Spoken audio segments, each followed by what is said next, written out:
others globally to act, which he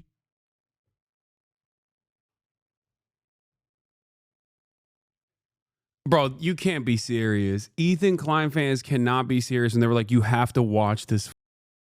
You have to watch this video. My favorite content creator happens to be the dumbest person alive. Literally every single minutia in this video is false. I've never seen anything like this before. Ethan Klein spreads Saudi genocide propaganda, content nuke destroyed. Oh, this was the one you guys wanted me to watch yesterday. So I just want to make some shorter clips here, going over some of the most egregious parts of Ethan Klein's supposed content nuke. And I'm going to start out here with Ethan Klein doing Saudi Arabian propaganda. So Ethan Klein, in his video, he was really desperate to sort of paint the Houthis in the worst light. BadEmpanada would also hate the stealing of labor that you reacting to the Czar nuke content. Yeah, I think he's backed away from that position. I don't think he cares as much about me reacting to his videos. Hello. I think, ironically enough, when I did react to his videos, he saw an increase of support. And I think initially he was a big, like, anti-react guy. I think, you know what's really funny about this? Initially, the reason why BadEmpanada and I were not on good terms, regardless of the fact that I had actually enjoyed some of his older videos in the past and thought that he was, you know, brilliant in terms of, like, all the historical analysis that he puts into his long, oftentimes convoluted, even history videos that he does. But what's interesting is the major fissure that we had was over ReactGate, because at the time when everyone was yelling at me about like reacting to videos and whatnot, at the time when everybody was yelling at me, he was like, "Yeah, you are stealing the labor of like other YouTubers. It's really fucked up." And he was like, "I don't want, you know, I think it's disgusting that you're doing this," not realizing that like when a community such as this one does react to his videos, it probably does promote what he said on Do Not Worry Pod, that he doesn't mind you reacting to it because you don't do lazy reacts by letting the video run and not adding into it. Yeah, that's the funniest thing. I think he just didn't know. He just kind of got whipped away by the I think there's two reasons. One, he got whipped away by the frenzy, like he got clickbaited a little bit and thought that I don't add anything to the political videos I react to, especially, or even like non-political videos in general. And also I think he truly thought that like this community and myself reacting to videos such as this one are not actually a mutually beneficial, if not incredibly beneficial story or a situation for the content creator themselves. So those are the two reasons why he initially was like, I don't like it. But now I think he's changed his stance. He's a streamer who hates the streamer class, a true class traitor. I thought it was because you went to the DNC. Oh, there was that too. I mean, look, we have our disagreements. We have our disagreements. He is, I believe, Greek after all. So of course, it is always going to be in the heart of a Greek to never give full credit to the Turk. Okay, it makes sense. He might even, is he a Greek Cypriot actually, like Drew Pavlov? It is natural for there to be some fissure. It is natural for there to be, yeah, he's a, oh, he's going to hate you now. Yeah, he's a Greek Australian who is a Greek Australian who now lives in Argentina. I will maintain the position that BadEmpanada, especially on his main channel, has phenomenal work in general. Like it is very good.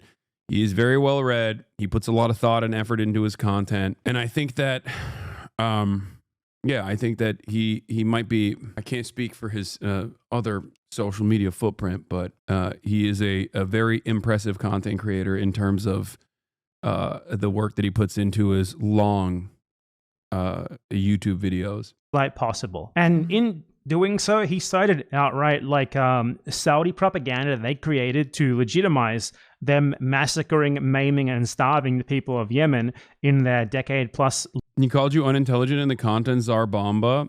Well, he can have his opinions. Long US-backed assault on the country. So if you don't know, the Saudi Arabians intervened in Yemen. A lot of the tweets people show are fake. He has a video about it. No, I'm not talking about the very obviously fake tweets, okay? Shut up. I'm not talking about the very obviously fake tweets, chat. I'm talking about the very obviously real ones, okay? He definitely goes a little too far when it, anyway, just against the Houthi-led anti-government rebellion, which started during the Arab Spring. And they have just been like wantonly bombing. Yet he still has defended you so much. No. One thing that you guys have to understand is if I said something that BadEmpanada truly disagreed with, or if I said something ahistoric, okay? If I said something that was incorrect, okay, in terms of historical analysis, he would rip my asshole apart. The only difference is BadEmpanada does not defend me. He defends the truth. He understands that he understands what the history of Israel looks like. He sometimes even has more aggressive stances than I do, certainly in terms of my commentary around Israel and Palestine. But overall, he would be just as ruthless if I were engaging in some kind of bullshit.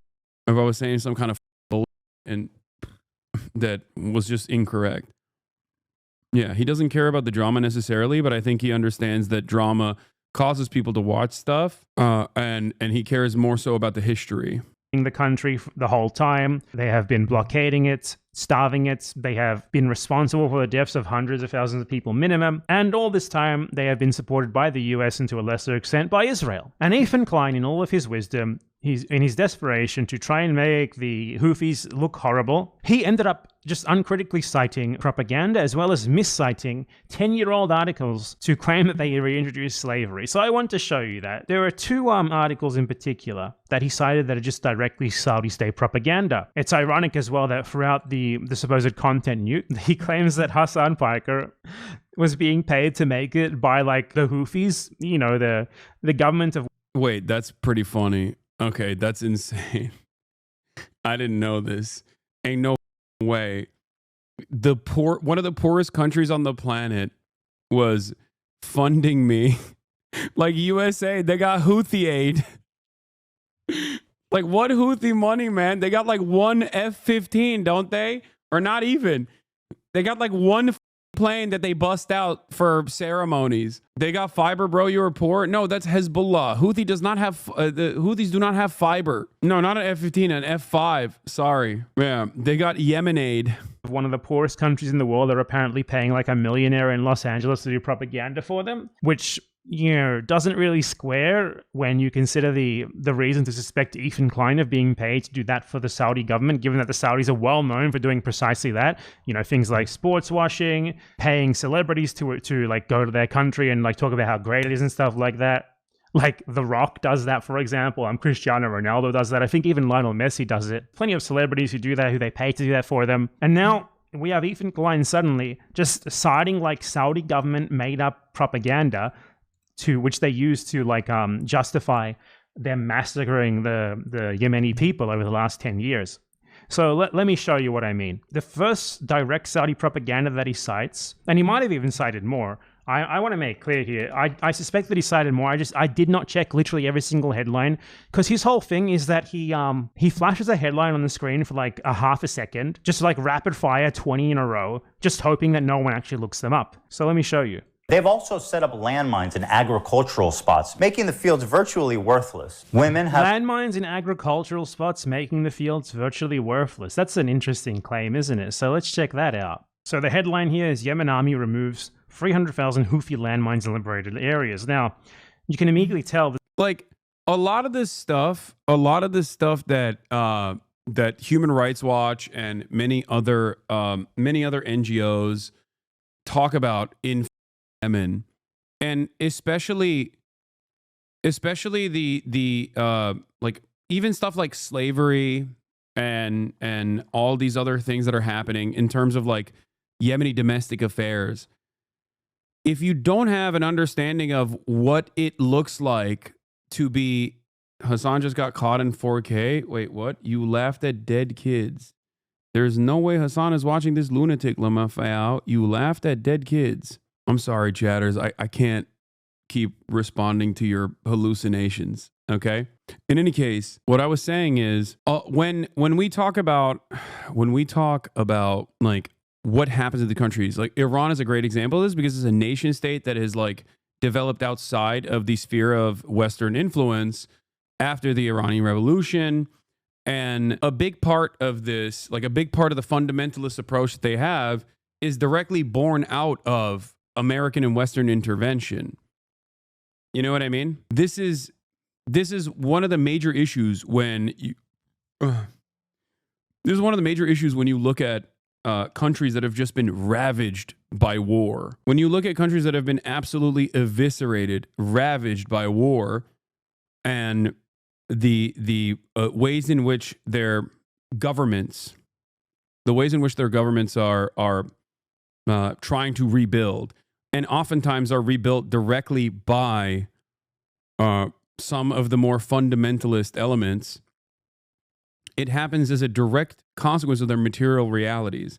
So we judge it as though, you know, the country that has been under a man-made blockade with Western forces and Western weapons by Saudi Arabia and the UAE is we judge them on the metrics of America, basically. Like, why won't the average Yemeni have the same exact attitude as like an American living in New York City?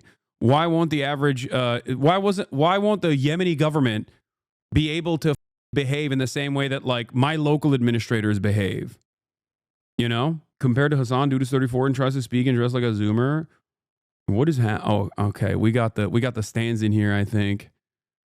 I don't think I try to dress like a Zoomer at all. I just dress the way I dress. But like, am I a terrorist who is an Islamist fundamentalist, or am I trying to dress like a Zoomer? Because stands basically hold these two things in the same to the same severity. You know what I mean? Like, you kind of betray like the major points that you're making. It's also funny whenever Ethan Klein fans say, I dress like a Zoomer, like I dress bad. Come on, dude. Like, how are you gonna throw rocks from glass houses like that? It's crazy. They came for your tabbies today? Yes. Ethan spent a good 30 minutes going over your outfit and how a socialist shouldn't dress nice, but then called your style whack. Yeah, it also kind of doesn't make sense. Let's continue. There's something weird here, because it's like citing the Yemen army saying this, and the Yemen army is the Saudi-backed, deeply unpopular Yemeni government that basically the entire country rebelled against. So that's already a bit weird, right? It also doesn't say anything about agricultural areas. So let's check out the actual article. So looking at the article itself, it doesn't actually say anything at all regarding agricultural areas and making the land useless. Ethan literally he made that up completely. It's not even here in this article, which, to be clear, is Saudi propaganda. So this article does nothing but cite the Yemeni government itself, who obviously are just going to say bad things about the Houthis, who are their opponents. And it's from April 2018, which is at the height of the Saudi genocide in Yemen. Basically, this is genocide-enabling propaganda, particularly when you look up what Arab News is. Let's look up this outlet. Who is Arab News? Arab News is an English-language newspaper published in Saudi Arabia, and it is owned by Turki bin Salman Al Saud, the brother of the ruling crown prince of Saudi Arabia, Mohammed bin Salman. The newspaper promotes the Saudi government. This is Ethan Klein's source. I assume Ethan Klein is talking about me because his foot soldier stands are in here going, Empanada isn't reliable. Empanada isn't reliable. Please turn off this video right now. Stop platforming this guy. Stop. Hey, maybe you guys will actually understand a normal, maybe even by pure accident, you might be able to learn a thing or two by watching a YouTuber who unironically knows what they're talking about, as opposed to Ethan Klein. Okay? He's threatening to open your stream right now. Saudi government propaganda outlet just printing anti-Houthi propaganda that based on nothing but the government of the people who the Houthis are fighting against said so. This is one of the greatest minds of our time, clearly. But don't worry, there's more to this, there's worse. Ethan Klein claims that the Houthis brought back slavery. Check this part out. Oh, I almost forgot the most fun one. They brought back slavery. The evidence of this is two articles, and one article rather, and one video. A video called article from the Saudi royal family's own propaganda newspaper, and also article from an actual reliable outlet, Al Jazeera. Except the Al Jazeera article is from 2014, which is even before the Ansar Allah movement overtook leadership in Yemen. So one side of the story is literally the genocidaires doing propaganda. The other side of the story is actually the previous leadership that escaped to Saudi Arabia. Also, what's funny about the process in terms of like, I will click on your stream right now and I'll show you the truth to your audience. What's funny about that is like, well, for once, they'll actually see the full context. You know, for once, they'll actually see the full context. Maybe recognize that seeing me in 2-second to 10-second clips is probably not going to help them arrive at the appropriate conclusion. And also simultaneously, the only way to make sure that there aren't things that are clipped out of context would be to talk to me face to face instead of just watching me on a 30-second delay on your stream. I assume that he's already clicked away considering that I'm watching BadEmpanada. Slavery in Yemen from Al Jazeera World, and an article called Exclusive, Houthis Restore Slavery in Yemen, which curiously does not actually include who it's from. So let's look first at the Al Jazeera World one. Interestingly enough, if you go to the page where this documentary is from, and you scroll down to the date, which was cut off by Ethan Klein, you see that it's from the 10th of September 2014, and you see that from the text here, despite government denials. Bro, just watch the actual video and know other people's opinions or takes on it. Interesting. Well, considering that I already literally just said the things that BadEmpanada is saying in this video, perhaps perhaps I've already seen pieces of this video and already correctly addressed it. He's just saying you won't watch the nuke because he would cook you? That's interesting. Why won't he actually talk to me where he can't clip me out of context? Is he too afraid? This is fact-checking, by the way. This isn't like someone else's opinions on the nuke. We can talk right now if he wanted to. Investigation uncovers evidence of slave labor in Yemen. Now, we might ask the question, who was the government of Yemen in 2014? Was it the Houthis? I even said I would watch the nuke with him, side by side. I already know what clips he used in the nuke. Because, ironically enough, if Ethan Klein's fan base wanted to know a lot of the context behind the clips on the content puke, they could simply go to a video on my YouTube page that came out months before the content puke actually came out. Ethan Klein versus Hasan Piker explained 4 months ago. I promise you, if you are in Ethan Klein's fan base and actually went in and watched Ethan Klein versus Hasan Piker explained, you'd be shocked at how much of the content puke was addressed already months prior. So if Ethan wanted to understand the context behind a lot of the clips that he'd used, if he was actually spending months and months and months on end doing research, he could have accidentally arrived at this video where he could have basically figured out what the actual background was. But I don't think he's interested. I don't think he's interested in the context behind the clips that he used. I think he just wanted to do Hasbara. That's it. It's much easier to shelter your audience from the truth. I'm the one who's saying, if you have some brilliant takes, we can have a conversation in person where you can't clip me out of context. I made this video before the content puke. It's out there for everyone. It's out there for everyone to see. And maybe if they watch this video, they'll come to the conclusion, they'll come to an interesting conclusion where they'll go, wait a minute, if there was all of this extra additional context to a lot of the clips that I saw on the content puke, why didn't Ethan do his research? Perhaps he doesn't care about the truth at all. Perhaps he doesn't know about the history of Israel at all. He's not watching anymore. He pulled up to the stream for a bit and heard the part where he said he's afraid to talk to you, and all he said is going to give me back my hat. So sad, Lamau. What hat? The irony, of course, is that there's also literally conversations that we had face to face that people can go back and watch. Ironically enough, he literally clipped those conversations out of context as well. How do you clip chimp a convo that you were a part of a year later to completely change the actual points that I was making? He said you're a psycho for having this video pinned. He thinks you have it pinned all the time.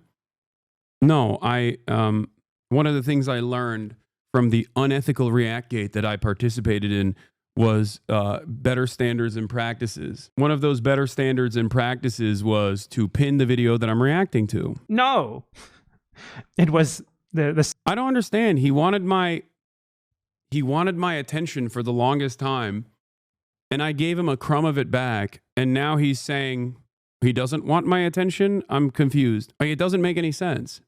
It truly does not make any sense. Saudi-backed government. This article is not about the Houthis. It's about the Saudi-backed government. If anything, this is pro-Houthi propaganda because these are the people who the Houthis fought against. But if you thought that was bad, just wait for this. Exclusive. Houthis restore slavery in Yemen. So this is an article by Arshak Al-Awsat. Exclusive. Houthis restore slavery in Yemen. Modern slavery is prevalent in Yemeni regions under the control of Iran-backed Houthi militias. Sources close to the group told us that civilians have been forced into slavery by the Houthis. The Houthis are working tirelessly to restore slavery in Yemen. Several local reports have confirmed this. Yemeni activists have revealed this. They told us. A civilian who works for a pro-Houthi leader told us that he has been a slave for years without pay. And then experts confirmed that the Houthis have been forcing civilians into slavery. Wow, those are some really great sources. It's someone told us, we swear we didn't make this up. Someone told us, we swear we didn't make this up. Someone told us, we swear we didn't make this up. Like 5 times over. That's interesting sourcing there. Even despite any sort of bias of the newspaper, that's obviously just a complete nothing burger. I can't believe I said that. I wonder why. Someone is cleaning up his IG comments on his latest post like crazy. Oh yeah. Wait, I saw that. Wasn't that on his own subreddit, H3H3? People were complaining about, please just stop talking about Hasan. Like, we get it, bro. We get it. Bro, just dial this grown, sad man up and end this if he doesn't want to answer. He's proven a loser. I'm not going to harass him. On the H3 podcast IG, I wonder if they deleted the comments now. No, I'm not going to harass him. I've already made my stance known. If he wants to talk to me about the content puke, we can talk about the content puke. He can have the clips ready to go. This newspaper would just say stuff like that so brazenly based on nothing except trust us, bro. I wonder why. I'll tell you why. I don't actually wonder. I know why. Because this newspaper, Arshak Al-Awsat, was founded with the approval of the Saudi. Okay, I covered all this yesterday. I mean, I guess there's more people in here, probably more Ethan Klein fans in here as well. Maybe they'll actually see the truth as well. Even though then I'd have to basically explain to them like that the Saudi coalition forces with American weapons did a man-made blockade after the previous very unpopular Yemeni leadership escaped to Saudi Arabia. Saudi Arabia and the UAE basically created a man-made famine in Yemen and killed a ton of people. I don't know if you guys knew that or not, if we were in here. The other one we wanted you to watch was about the Jewish expulsion from Arab countries. It's like number 8 or so. Yeah, that's the other thing that I also talked about extensively as well. The comparison between Plan Dalit and the Nakba to forcible Jewish expulsions from other Arab nations who are not Palestinian, by the way, is ridiculous. The fact that he had the audacity to say that 1 million Jews were forcibly expelled from surrounding Arab regions as though it was the same as the ethnic cleansing that the Palestinians experienced during the Nakba from 1947 all the way to 1949, okay, with untold amounts of planned violence. Like that is truly, truly. He's playing videos of you explaining the context part and just stopped on it. Yeah, I don't think he wants to see the truth. I don't think he wants to understand the truth. Because once again, those are different Arab countries, okay? Even if they all militarily were trying to expel their Jewish populations, okay?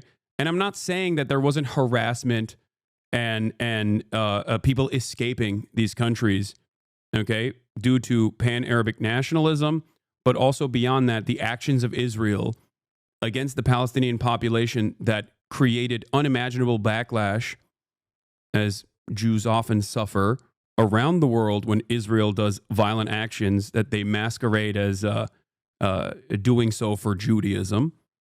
Okay?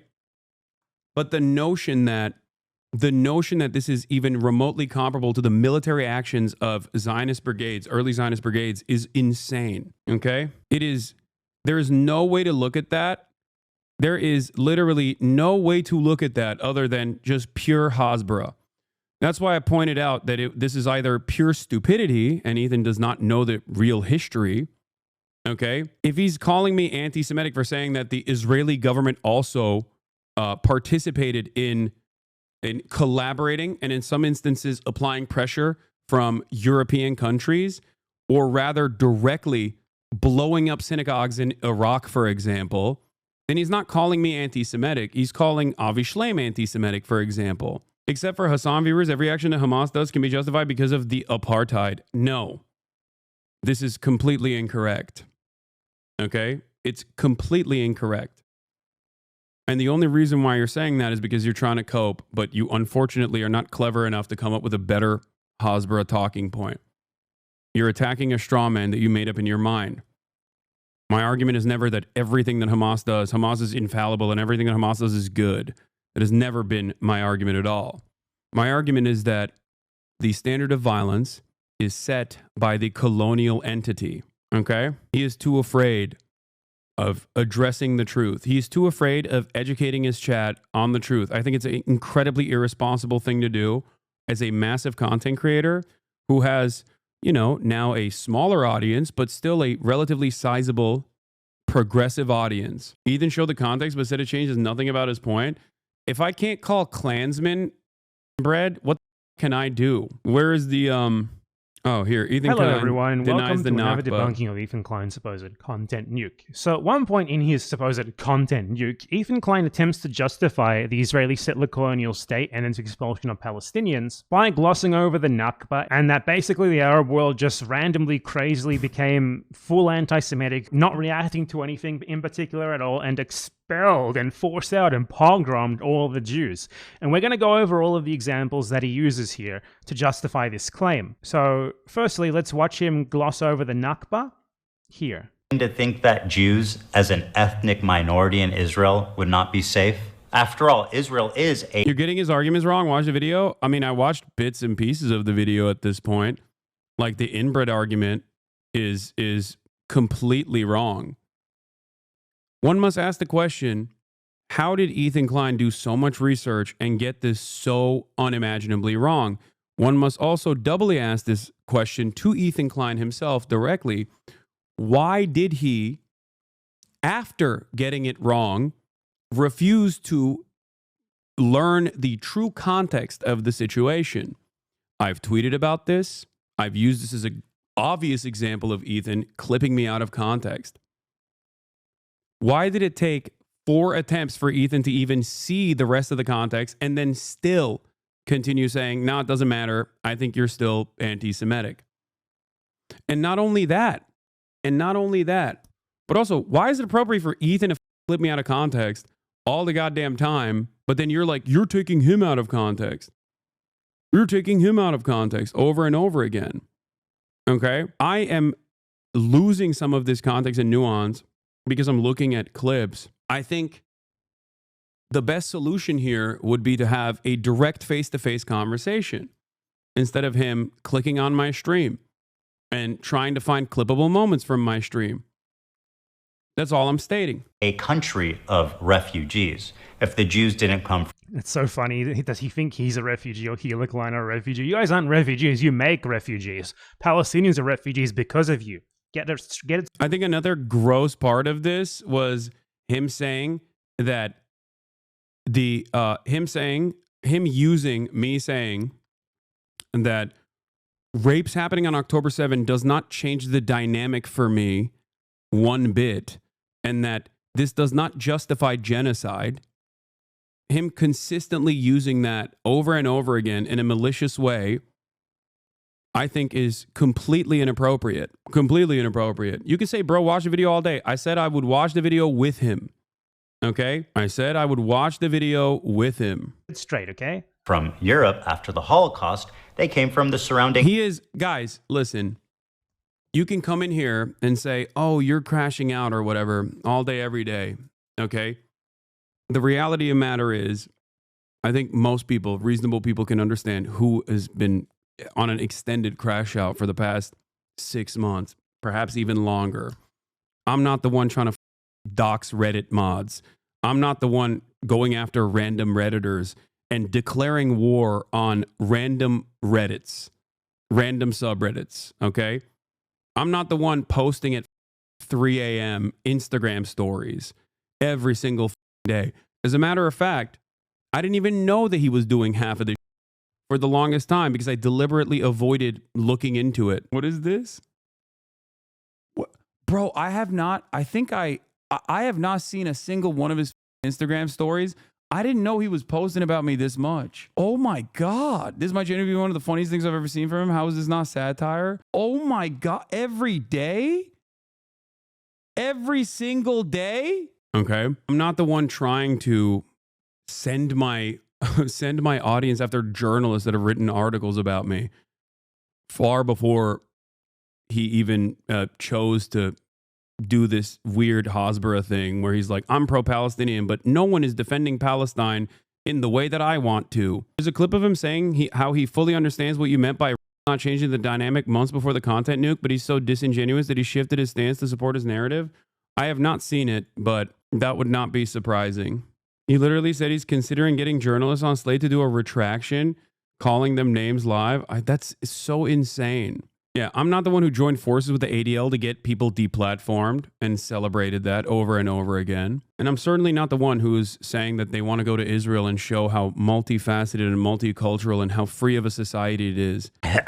We're planning to go to Israel in June with my parents and all the kids. It's going to be such a great trip. And I'm actually really excited to go there. I want to show you guys. You haven't been there in so long. It's been a long time. What I want to do is show you guys how I see Israel, because you don't see that. When you listen to Hasan and you hear all these mega lefties talking about it, like it's some super racist, like crazy, like Jim Crow style of society. Like, I can't wait to show you guys how beautiful, how multicultural, how like free it feels for people, or just it's a beautiful place. It is. It's one of the most diverse places I've ever been. You know, that's it. There's a reason why everyone that is not completely trapped in the Hasan, trapped in the Hasan brigades is looking at this from the outside going, I don't even like Hasan.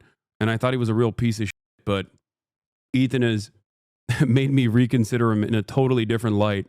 I think being pro-genocide kind of hurts your soul a little bit.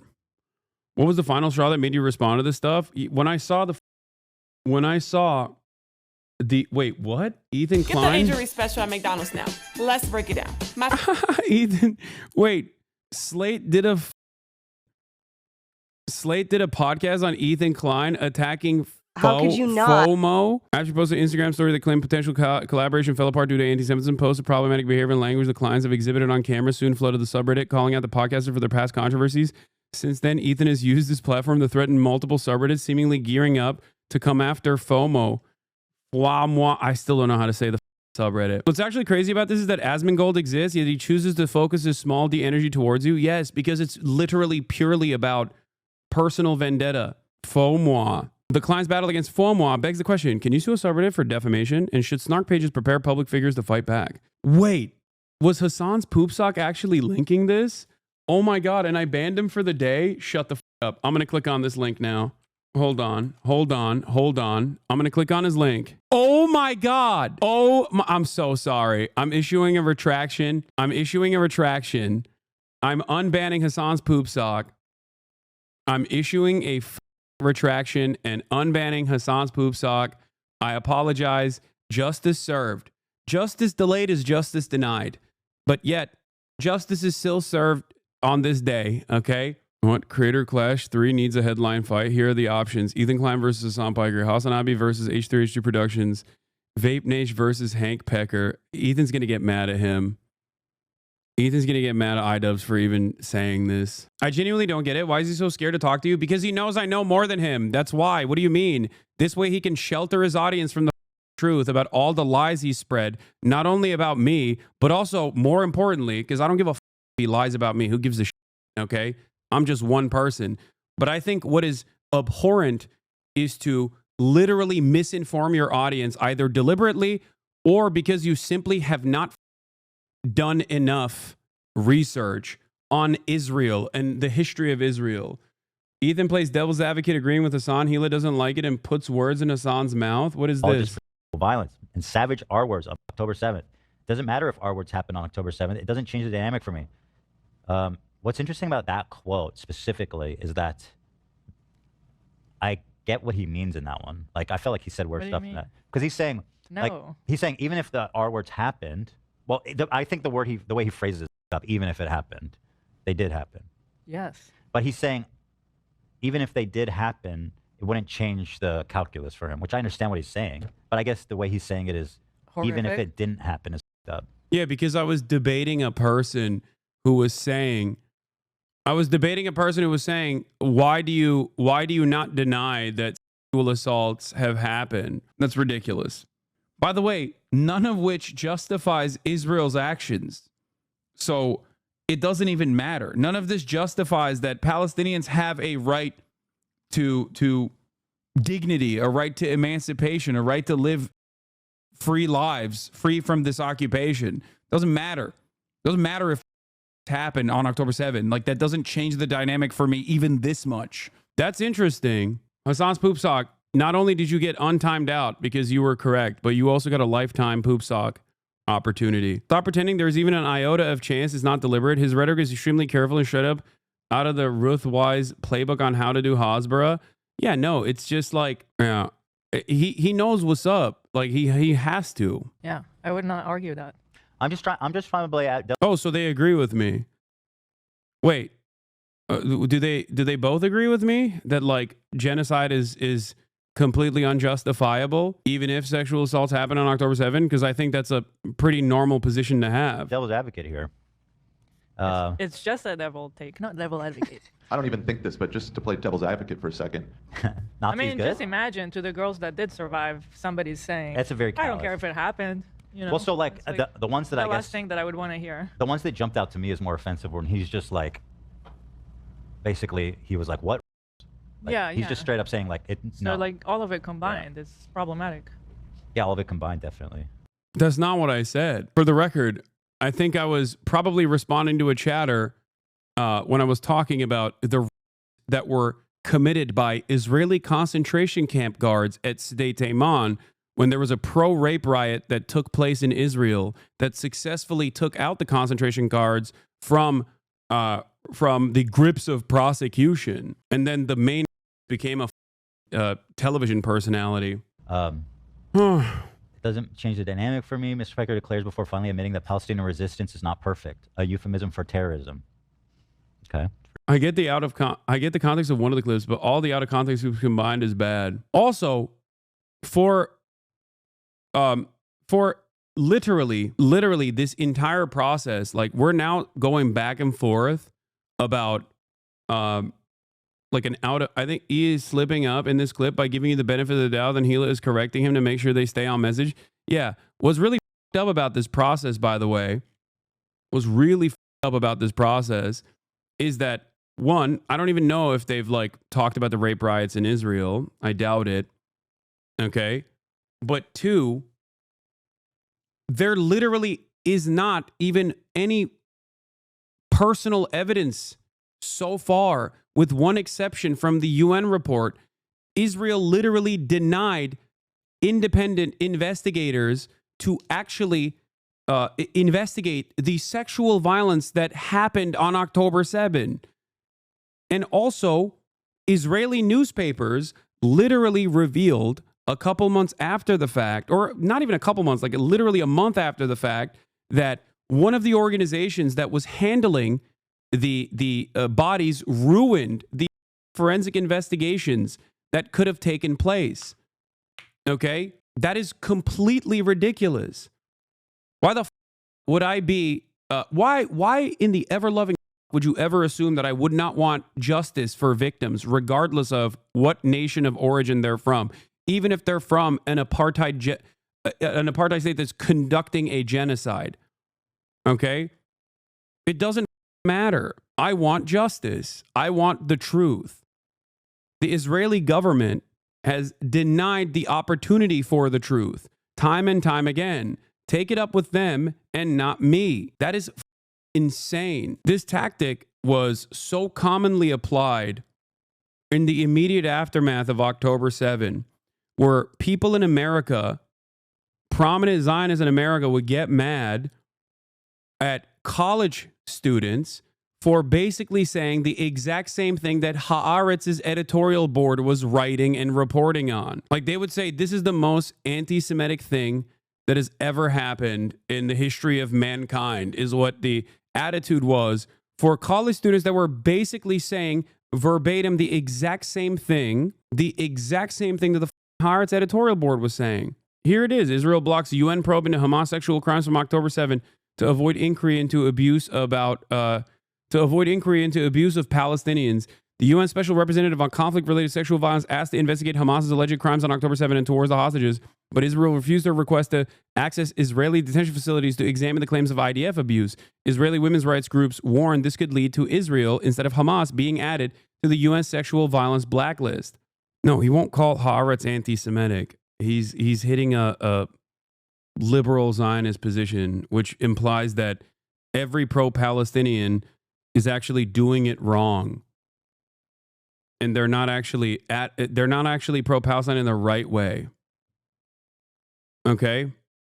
That's it. It's a very specific type of defending Israel for a very specific audience. That's how you try to capture the attention of progressives, because you can't just outright pull a Michael Rappaport and be like, oh yeah, I'm going to, every Palestinian, they should all. You say that, your audience is going to be like, what are you saying? You're a monster. Okay?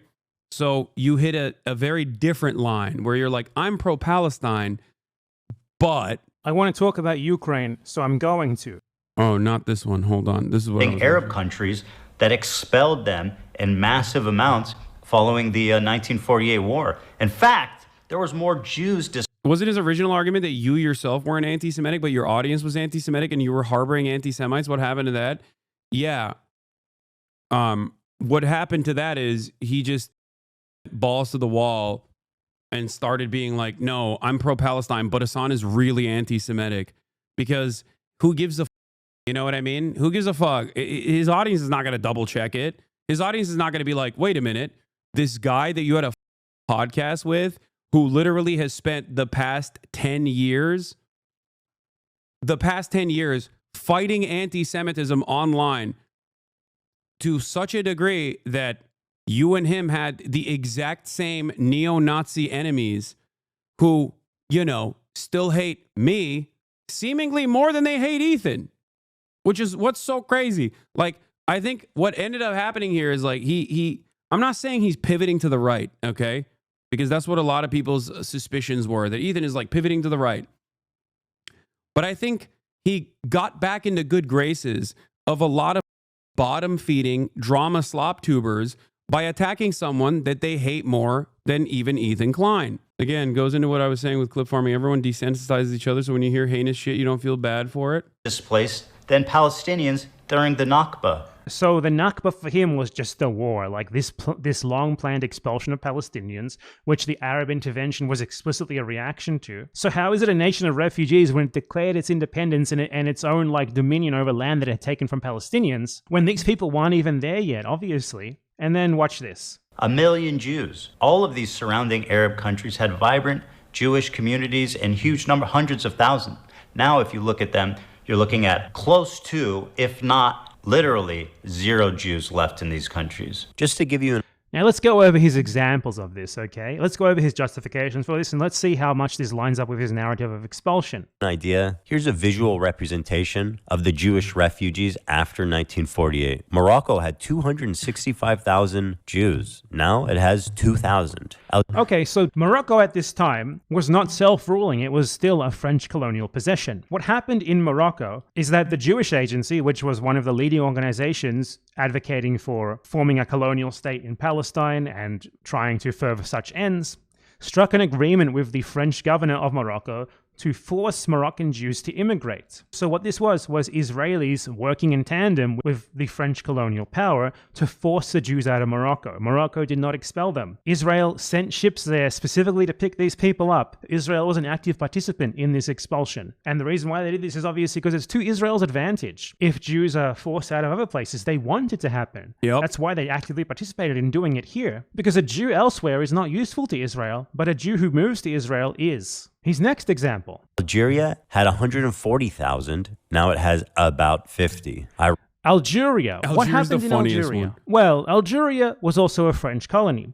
And when the French colonized Algeria, they murdered about 3 to 4 million. By the way, literally said almost verbatim the exact same things that BadEmpanada is talking about right here yesterday when I heard Ethan for the first time on pieces of his content puke talk about how like 1 million Jews were ethnically deported from their ancestral homelands in surrounding Arab nations. You know? Algerian Muslims who were the majority population. And in an effort to divide and conquer, they attempted to divide the Jewish population of Algeria from the Muslim population of Algeria when they colonized it by passing something called the Crémeau Decree, which afforded French citizenship to all Jews in Algeria. This turned Algerian Jews into French citizens, and soon after this, they integrated into the French settler society, which was oppressing the Algerian Muslims and Christians. Thus, the French Jews became French, both culturally and by citizenship. And unfortunately, most of them decided to collaborate with the colonial power. Effectively, they were French at this point. Then, once Algeria won its independence from France, the French settlers and the French Jews were given an ultimatum: either renounce their French citizenship or leave the country. This was not specifically aimed at Jews, it was for everyone. This was not specifically aimed at Jews, it was for all French. And almost all of the Jews chose to go to France.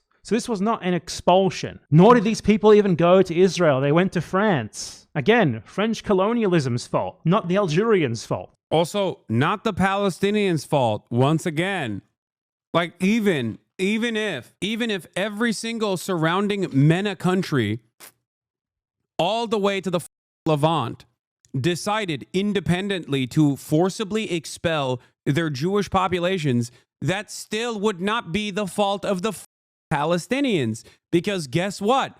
Arabs are not a monolith, okay? They're not one blob of inferior peoples. That's what's so frustrating about this. That's why it's such a classic Hasbara line, okay?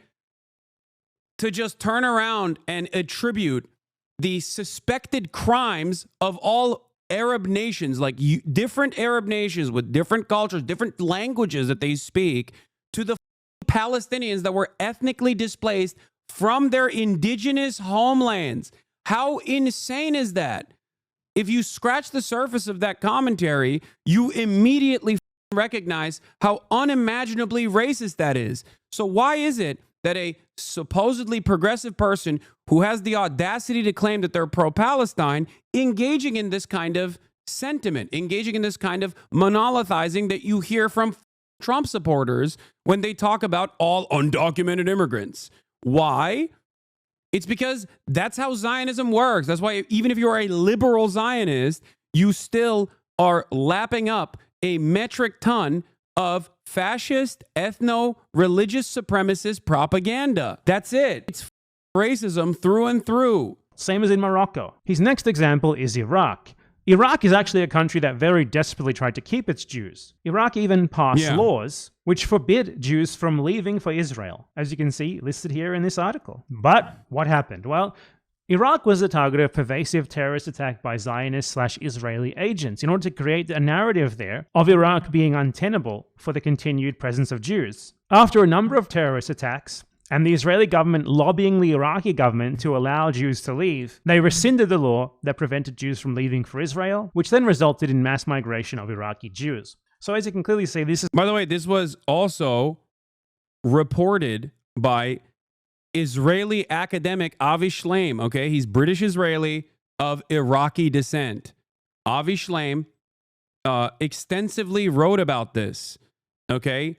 Once again, if you are a responsible, supposedly progressive, supposedly pro-Palestinian content creator in the way that Ethan Klein claims he is, he should have done at least a little bit of reading on the matter instead of going to a person who has done the reading on this matter and falsely smearing him with accusations of anti-Semitism at a time when anti-Semitism is exploding. That's what's so crazy about this. You're attacking the wrong person, okay?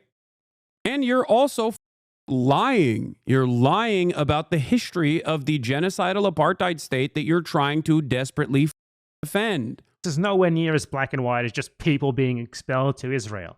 The Zionists wanted the Jews to leave. They wanted them to leave by any means necessary, to the point they started bombing synagogues in order to create this sort of fear among the Jews there so that they would want to leave. And then they exerted government pressure, and then they exerted diplomatic pressure on the Iraqi government to that end as well. Iraq had 150,000 Jews, now 10. And I want to give a special shout out to my boy over in Afghanistan, one known Jew. We know him, we love him. So now he brings up Afghanistan. I think it's pretty clear that Ethan Klein doesn't actually know what the fuck is even going on here, because Afghanistan is not Arab. Afghanistan is in Central Asia. Yeah. So it's like Afghanistan is not Middle Eastern, it's not Arab, it's in Central Asia.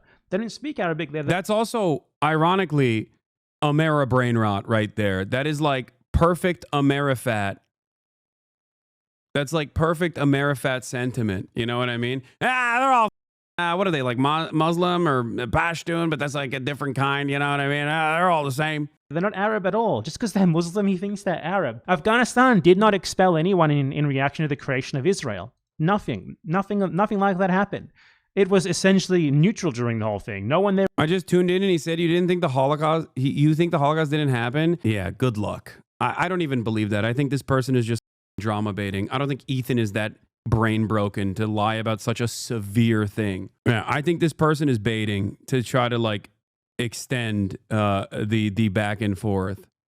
Nah, he literally just did. If you clip it, I will only believe you if you clip exactly what he said.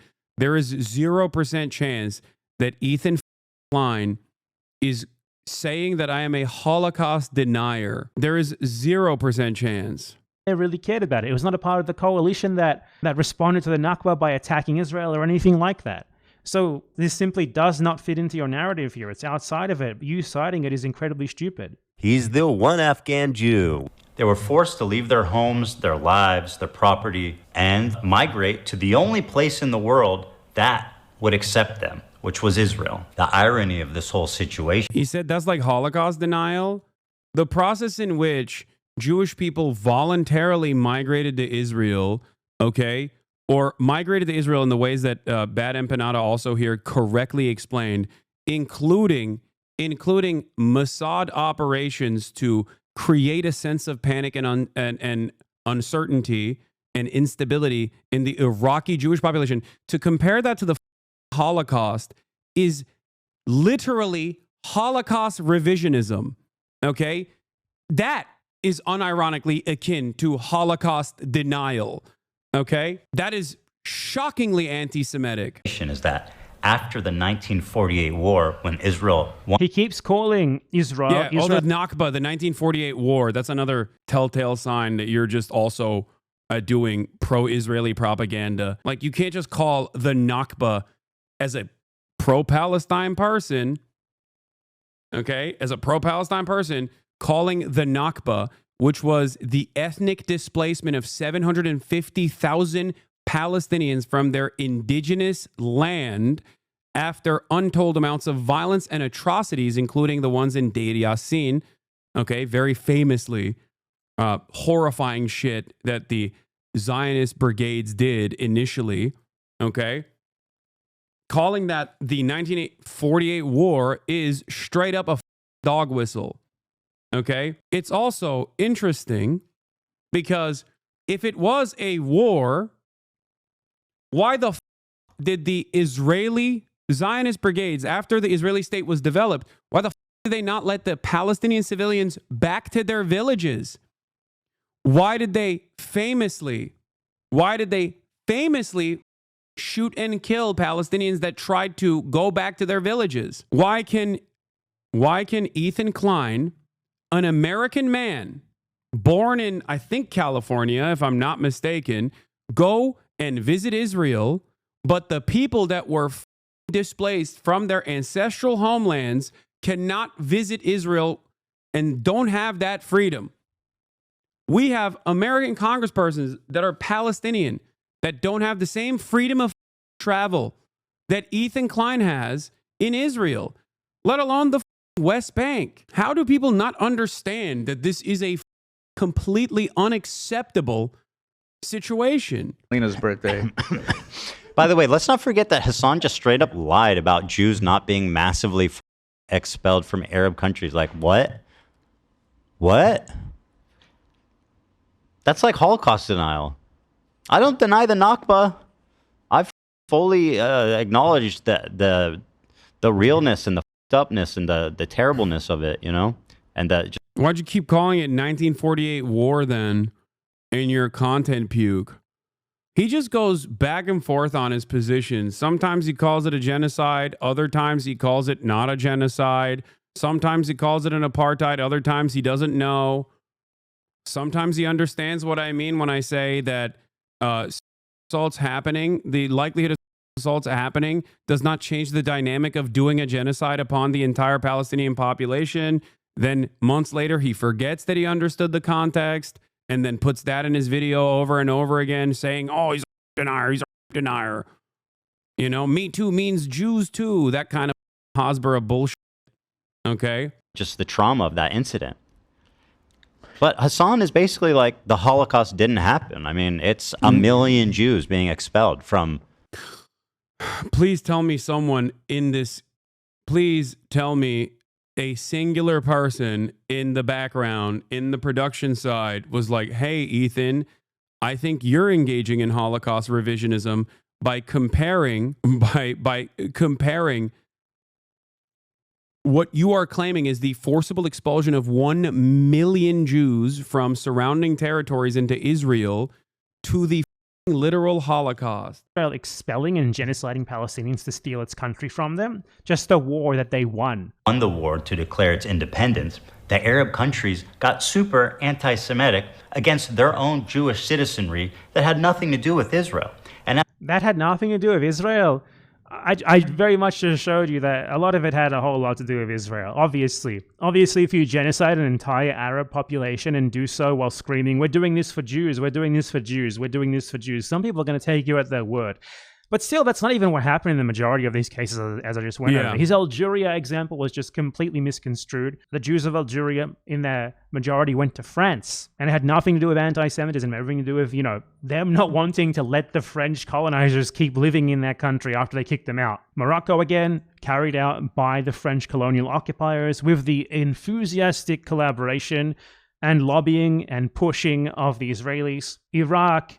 Correct the record of what he said originally. He said 1 million Jews were expelled during the Nakba, and he specifically made that comparison that it was more than the Palestinians expelled during the Nakba. Exactly. That's the other side of this. He literally said a more devastating thing happened to Jews in the MENA region, Middle East and North Africa, than the Palestinians being forcibly displaced from their ancestral homes in a planned expulsion following massacres, deliberate massacres and planned ethnic expulsion of Palestinians. Okay? This was not Hamas. This was not Hezbollah. These were Palestinian villagers. Like in the case of Deir Yassin, the Palestinian village of Deir Yassin had actually a cooperation and friendship agreement with the surrounding Israeli villages, not Israeli, surrounding Zionist or Jewish villages that had Zionist brigades working alongside the Jewish villages in the area. This was before Israel even existed. Okay? Zionist terrorists helped that process quite a bit, didn't they? And the Israeli government literally lobbied them for it to happen. Afghanistan, nothing to do with any of this. So he erases the Nakba and slyly tries to justify the Israeli settler colonization of Palestine by just calling a complete ethnic cleansing of as many Palestinians as they could get their hands on in order to steal their land. Nothing more than a war which Israel rightfully won. And then he tries to justify this land being colonized by saying that, well, the people who came were refugees, all of them were just randomly expelled, when in literally all of the examples that he chose, in only one of them was anyone actually even remotely expelled as a result of that, which was Iraq. And that was only after massive Zionist pressure, both diplomatic and literal terrorist attacks being carried out in synagogues. Ethan Klein is basically attempting to justify settler colonialism by reframing the colonizers who came there and stole Palestinian land and homes as victims themselves, which, I don't know, in his logic seems to justify it, which not only wouldn't justify it in the first place, but which also just isn't true. So yeah, just another one of Ethan Klein's many ridiculous lies. Oh, and apart from all of that, I'd just like to note as well, this is something very important that most people don't know. But in 1975, there was a joint declaration from the governments of Morocco, Yemen, Libya, Sudan, Iraq, and Egypt that any Jew who had left post-Israeli independence... the PLO demanded there be reparations for any Jewish person from any of these surrounding countries that was harmed. Okay? These countries would pay reparations to Jewish people that left these surrounding Arab nations. You know who didn't like that at all? Israel, obviously. And once again, it's not like this is the fault of the PLO or the Palestinians anyway. They were the victims in this situation. Okay? Independence could return and have their property returned. So whatever... Yeah, he needs to read one book. Just read 10 myths. Read one Ilan Pape book, okay? Read 10 myths. That's all you need to do.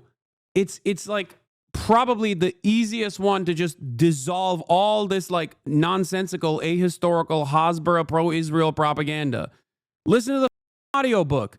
Watch one Ilan Pape video discussing the history of Israel. Wrong happened to them here. The countries in question were willing to right this wrong. But Israel wouldn't even let them take them up on this offer if they wanted, because the whole reason why Ethan Klein and other Zionists mention this talking point is not honestly. It's because they just use it to weaponize against the Palestinian right of return, because the Palestinians actually want to return to their homes. The Israelis don't. The Israelis live great. They don't need some grandpa's home in Iraq or whatever. They stole a Palestinian's house and land a long time ago. They're living large at the expense of the Palestinians. So them even bringing this up is total bullshit because, one, it was not simple expulsions, as Ethan Klein likes to claim. The other stuff that was really funny and really stupid and immediately dismissible was claiming that I was denying the genocide that took place upon the Uyghur population in China. And it's literally clips that are directly from our conversations with one another where he's like, that's when I started realizing he was a radical, scary man. Okay? And then he falsely claims that there is no article that I was talking about literally in that conversation. Of course that article exists. He just didn't put it in the video. So either he is stupid and didn't even realize that this article doesn't exist, or he knew that the article existed and deliberately removed it from his video, omitted that key detail to make it seem like I was lying to him. Every part of this video, and I cannot stress this enough, literally every single minutia in this video is false. I've never seen anything like this before. It's somehow worse than Willie Slop Show. It's shocking how bad it is. You can misunderstand my positions, okay? But how the you do it this bad? Also, you didn't even say death camps during that. You just put that word in your mouth. Yeah, no, I very specifically said it's not death camps. It's concentration camps. It's re-education camps. That's what I said because that is the truth. Okay? It was so bad. I think Willie Slopshow was fact-checking Ethan. That's so funny. And obviously all other Zionists like to claim. 2, the countries in question have offered. They have invited these people back, while Israel has never done that for their Palestinian victims, has it? And they invited them back literally 50 years ago. 50 years ago. In many of these cases, that was like only a few years after they left, like 5, 10 years after they left. The Palestinians have been exiled for 80 years by Israel. There's no comparison here. Israel has never made any such offer like this. In fact, Israel has never even acknowledged Palestinian ownership of a single stolen plot of land or a house or anything like that. So yeah, there's no equivalence here regardless of how much Ethan Klein and other dishonest Zionists like himself want them to be. Just another one of Ethan Klein's disgusting lies in his pathetic content puke. What else does he have in here? Watch 5? Ethan Klein's insane Islamophobic Hello, conspiracy everyone, and welcome theory. back to another episode of Ethan Klein's Content Nuke being destroyed. In this one, I want to cover really quickly Ethan Klein spreading a far-right Islamophobic conspiracy. Which Elon Pape book would you recommend first? 10 Myths. 10 Myths is it's the easiest to read. Theory regarding a made-up holiday, which they call International Jihad Day or International Day of Jihad. No. And Ethan Klein saw someone else, an Israeli Zionist, say that this day existed, and he just took this guy at his word at face value and included that in his video in like this conspiracy theory regarding Twitch like anti-Semitically blocking Israelis because they're Jewish, which was his claim. So the context of this is that Ethan Klein claimed in this segment that Twitch blocked new signups from Israel on the 13th of October 2023, which is not true because they actually blocked signups from Israel and Palestine, and mentioning the Palestine part destroys his entire argument. So as you can very clearly see in this article right here, Israel and Palestine, something that he leaves out of his article to try and frame it as like an anti-Semitic ban of Jews. And the reason for this, according to Twitch, was that they temporarily disabled signups with email verifications because they were getting a lot of new accounts that were posting like combat footage and like Gaza atrocities and stuff, which they didn't know how to deal with. So they just temporarily assigned signups of new accounts from both Israel and Palestine, not just Israel. So his whole anti-Semitism narrative ruined there, obviously. Not that it would be bad for a website to boycott Israel. It would be good. Israel should be boycotted by everyone all over the world. But in this case, unfortunately, that wasn't the case. It was just a strategic moderation decision to try and control the amount of like, obviously not allowed on the platform, like material showing violence and stuff that was being uploaded from these two places. And Ethan Klein lied about that being an anti-Semitic ban on Israel. But aside from that, he literally claimed that this ban happened because, I shit you not, according to him. Yeah, this part is also crazy. Because, like, this part is also crazy because straight up, okay, all of the stuff that he did that I didn't even address in terms of, like, coming after every pro-Palestinian person, linking alongside, linking up with, like, the ADL, and also Sex Pestany and his Brigadier General, Dan Diddy G. Saltman, okay, to say that, like, to literally go along with his lies, by the way. Like, Dan Saltman straight up lied to every news outlet and the thousands of emails that he sent saying that Twitch had banned every Israeli account or some shit.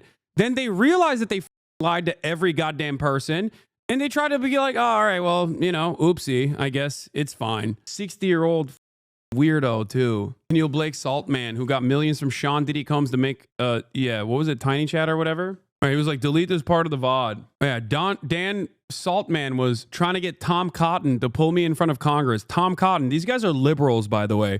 Remember, they're liberals. He tried to get Tom Cotton to call me in front of Congress to investigate the anti-Semitism of my chat. That's what he was trying to do. Can you imagine how insane you have to be to, on the one hand, claim that you're a liberal, and then on the other hand, using a fascist like Tom Cotton to investigate a petty beef that not you, but your sex pest daddy had with another content creator? That's what's so shocking. The well of depravity, dude. It is psychotic. Wonderful people Ethan aligned with here. Wonderful people Ethan Klein aligned with. Such a fantastic time. This is what I was talking about when I said, like, there's a literal genocide going on, and that's what Ethan Klein was spending all of his time on whenever he addressed Israel or Palestine. He can cry behind his Instagram stories all day, every day. I'm here. I can talk to him in person. This is why it's so funny. Look. You think about leaving your echo chamber anytime soon. You wrote that while I was in the process of saying, I'm willing to talk to Ethan Klein in person. He's the one who's avoiding me. I don't think you know how words work. You know what I mean? I don't think you understand the language that I'm speaking. I don't have a sub-only chat. I don't have a members-only chat. I don't ban paid members for having disagreements with me to this degree. The disagreements do exist, and I have banned paid members in the past. Some of those instances, ironically and very famously, have been plastered all over the internet to declare me the top transphobe. Okay, if you guys remember. Those paid members are still here. I don't remove comments meticulously from every single one of my videos because they are showcasing my depravity for all to see. You won't talk to you on stream because you can't erase the last 30 seconds of your stream like he can with his. I did bring back Hasan's poop sock. I brought his ass back. Twitch observes a holiday which according to him and this guy who he's uncritically citing is called the International Global Day of Jihad or something. Just watch. Israeli and American media started to pick up the story, which finally forced Twitch to respond. He also explains the block started on October 13th, which happens to be Global Jihad Day, when Islamic terrorists call on others globally to act, which he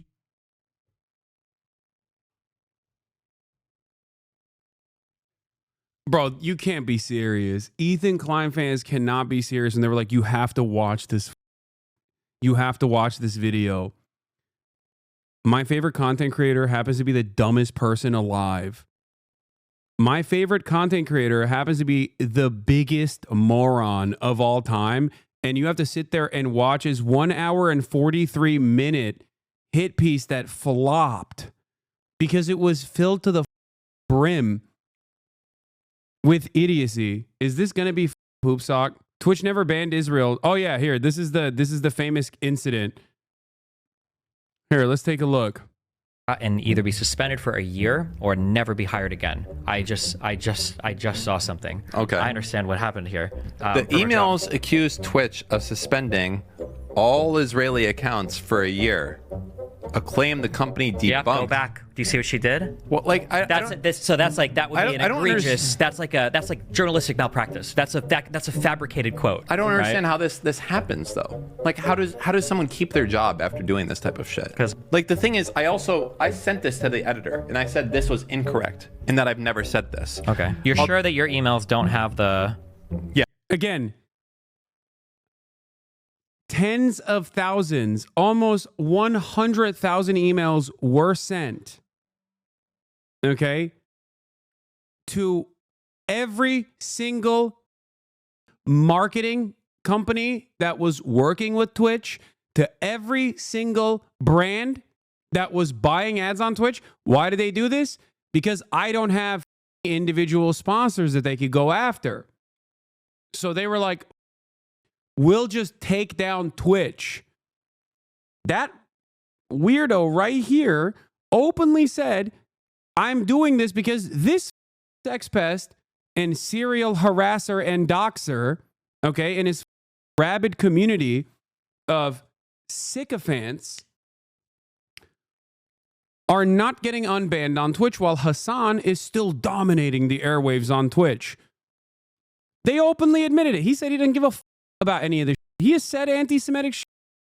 They both have said unimaginably anti-Semitic. They were just simply trying to apply pressure to Twitch so that Twitch would ban me before the election. That's it. And in the process, they literally doxed random people that work at Twitch, okay, and aggressively pursued them. Just like this fan base goes after every journalist that dares to write a positive article about me, not realizing that this kind of behavior is abnormal and under normal circumstances would probably be illegal. All they got in this process was for me to be shadow banned by Twitch. Okay? All they got in this process was for me to get shadow banned on Twitch. So on the day of the election, the only account that popped up was Asmongold's account. And even then, I still had 314,000 people watching live on the day of the election. As in 300,000 plus people either were already subscribed or were already watching and were already following. So I showed up on their list, their follower list, or they directly put in twitch.tv/Hasanabi to arrive at my page. So they failed even in that regard. And Ethan Klein was pursuing this. He was pursuing this with all of the lies that these two morons were spreading. Yes. You sure? Yes. You can go to the site and click the button. It's been the same. Why would I ever say that they suspended Israeli users? I know that's not true. No one would ever say that. That's false. I found you. I wasn't following you. No, I was literally not on the algorithm. I've never said this, and they're saying that I have said this. I did. Listen, I sent an email to the editor, and I said I demanded a retraction or a correction on it. If they don't, I will sue them.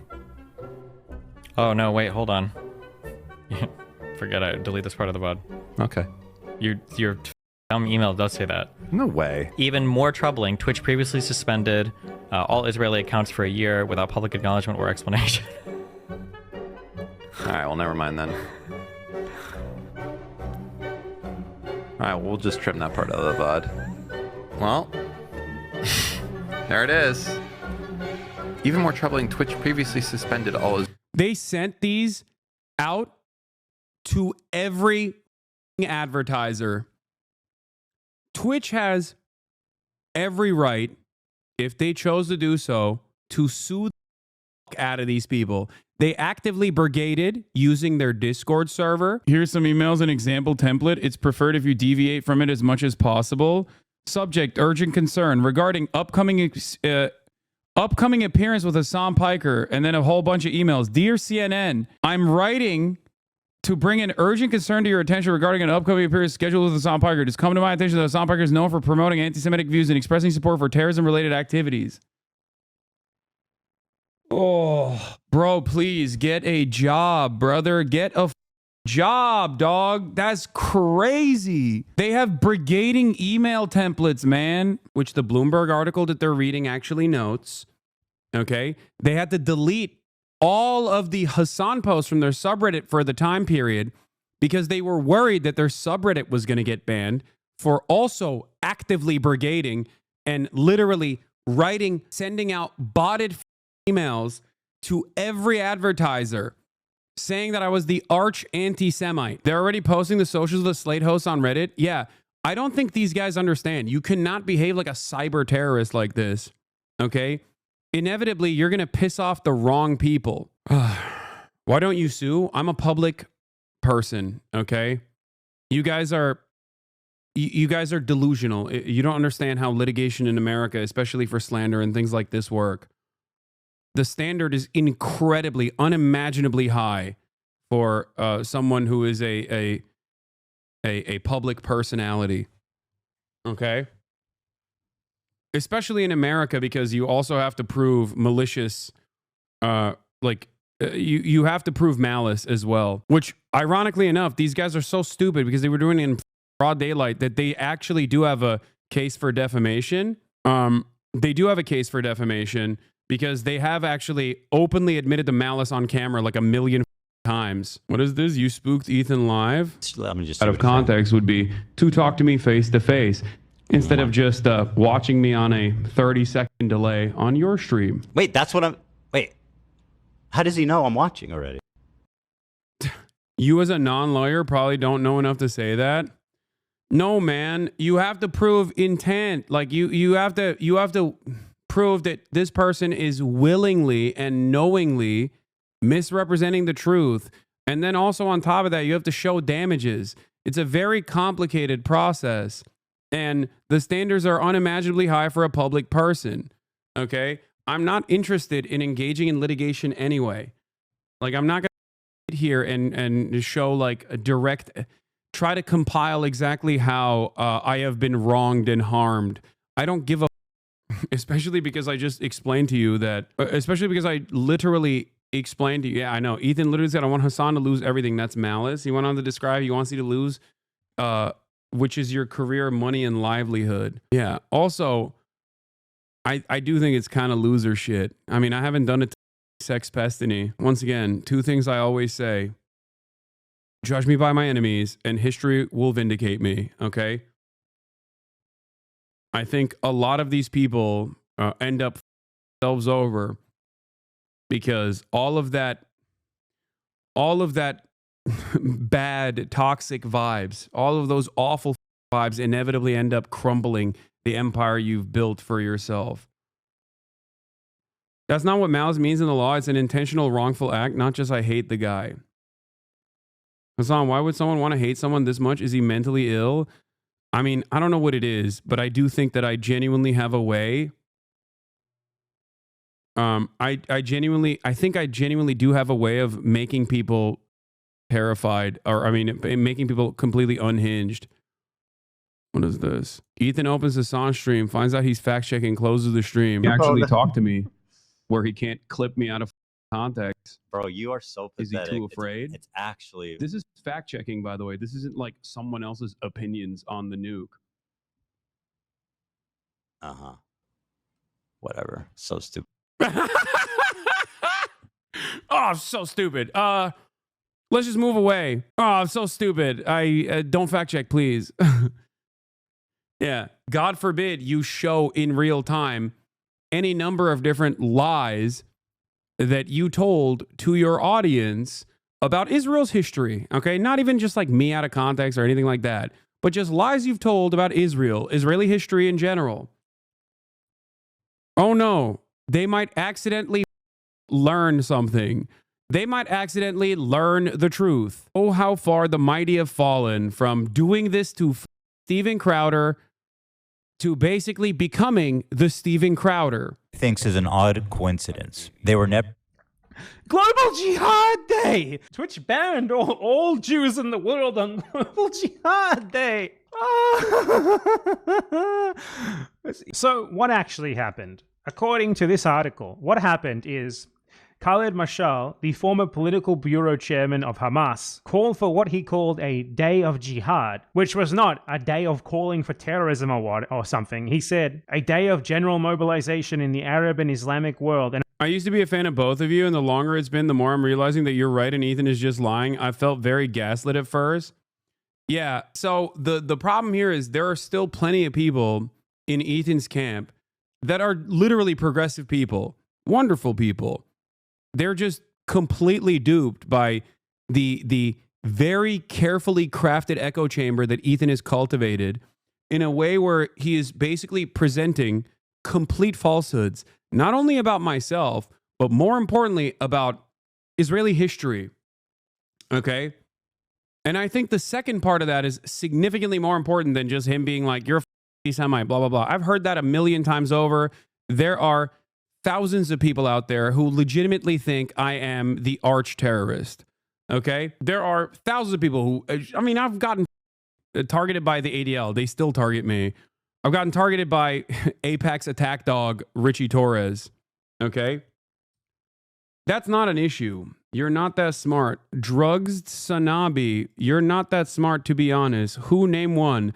I like that you said you're not that smart, to be honest, and then immediately went, who? Name one, while I was in the process of telling you one institution that has, you know, some institutional legitimacy, the Apartheid Defense League, ADL, and also Richie Torres, who is an American Democratic Party congressperson.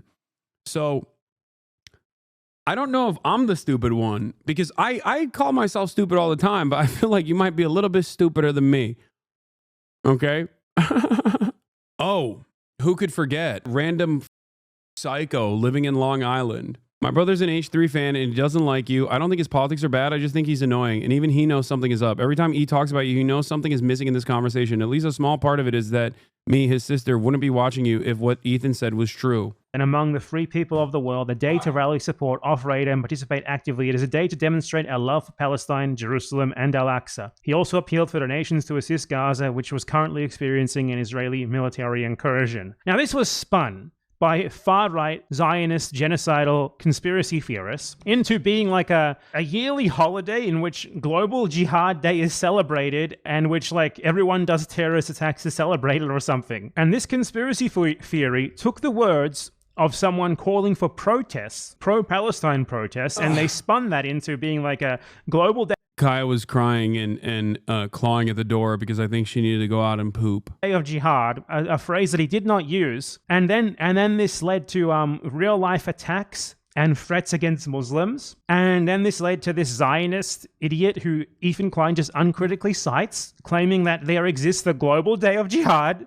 that Twitch apparently. I can't believe he put Global Day of Jihad on there. Like that I didn't even know he did that. Observes, like a yearly holiday that Twitch apparently observes. He just repeats that uncritically. Like he just straight up repeats a far-right, made-up Islamophobic conspiracy theory totally uncritically. So, yeah, folks, Ethan Klein, everyone, he legitimately put forth the notion that the Twitch corporation, owned by the Amazon corporation, celebrates a global holiday called the Global Day of Jihad, and that them banning IPs from Israel and Palestine on this day was like their way of celebrating and participating in the Global Day of Jihad. This guy legitimately believes that no one can respond to him. He legitimately believes that he's like the smartest guy in the world, and like his opponents just can't possibly deal with his incredible arguments. Oh no, the F slur guy got his pushed. And that's the sort of thing that he says. Yeah, he got the wrong day of global jihad, dude.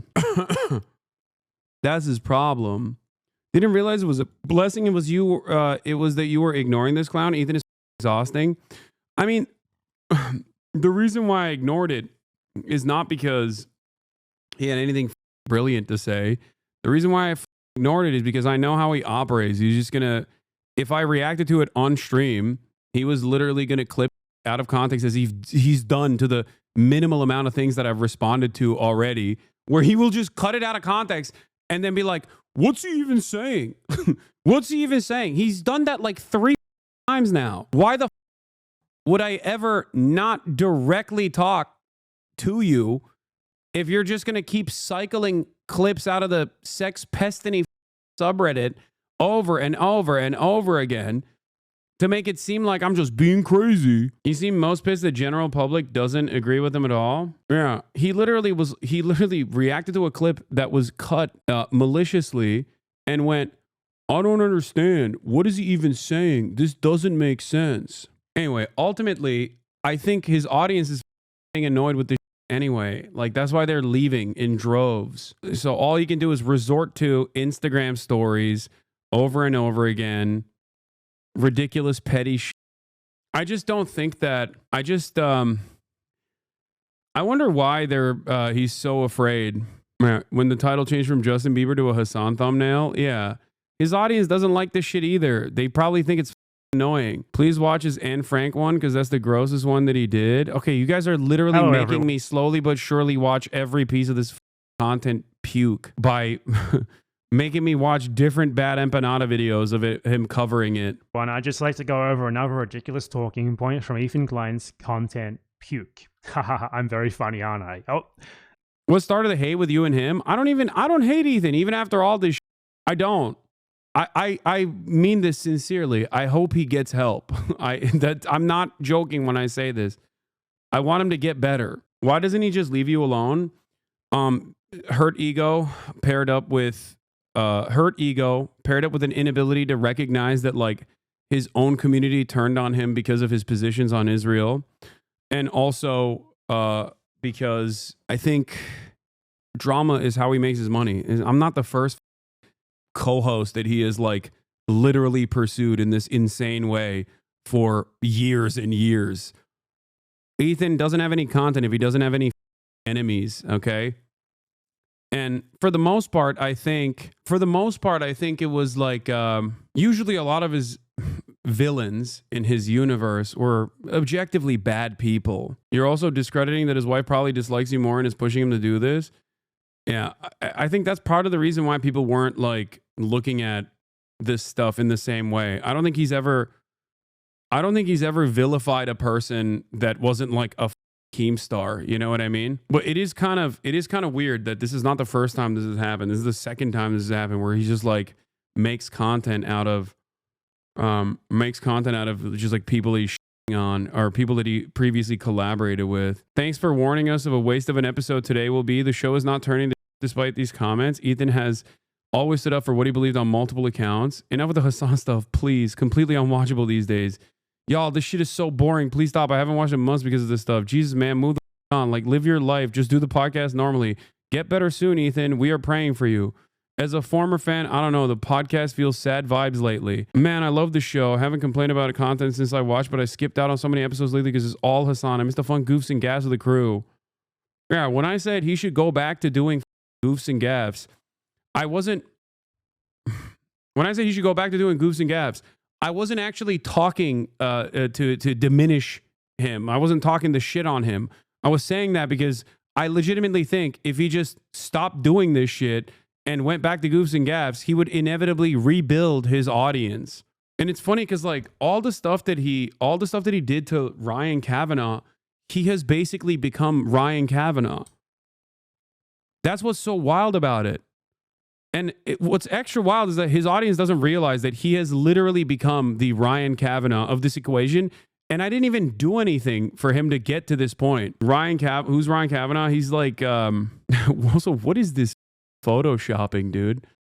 I know Cam would have never done something like this. That is crazy. Ryan Kavanaugh's some super wealthy guy that Ethan hated. They were deleting messages that told him to stop live. Guys, I love you all. Watch every episode, but please, I'm begging no more Hasan content. I've been watching you since Vape Nation, but Ethan, please just ignore him. Y'all will never agree on anything. What's the point of dragging this fight for months?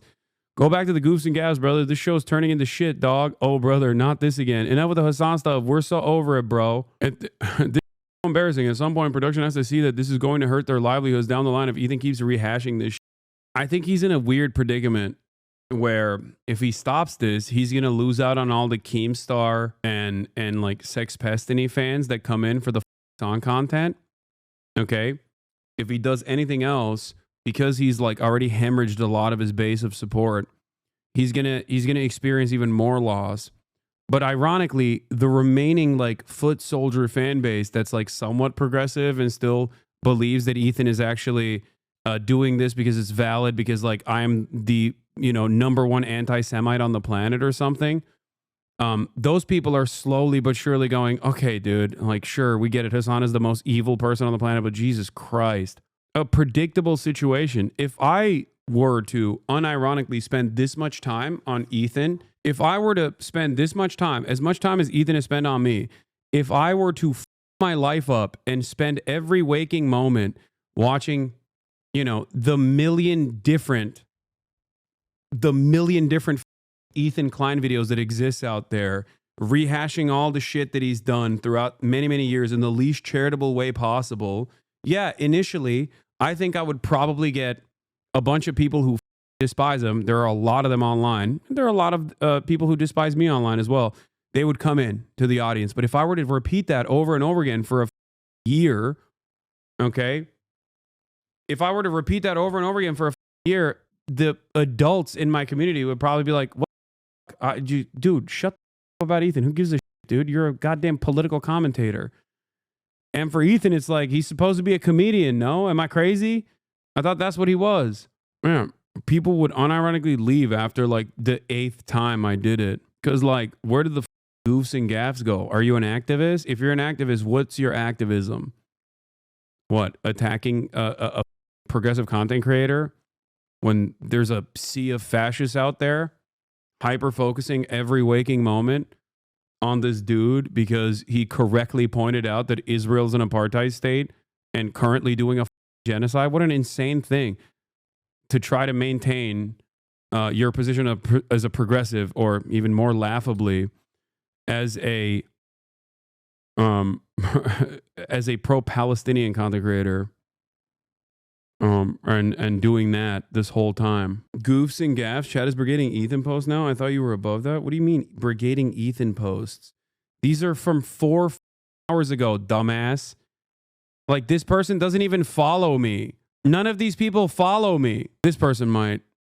Nope, doesn't follow me either. Ethan needs to let things go and just move on. Hasan, he wrote the double S, supported Ethan enough to co-host an entire show on Ethan's YouTube channel. Now they have a disagreement and Ethan is treating him like Keemstar. It just seems very disingenuous. Those are just his fans. Just like initially, I think Ethan pushed a lot of his fans into this community because they were like, what the f are you doing with this Israel shit? Like, the way that he was talking about Israel,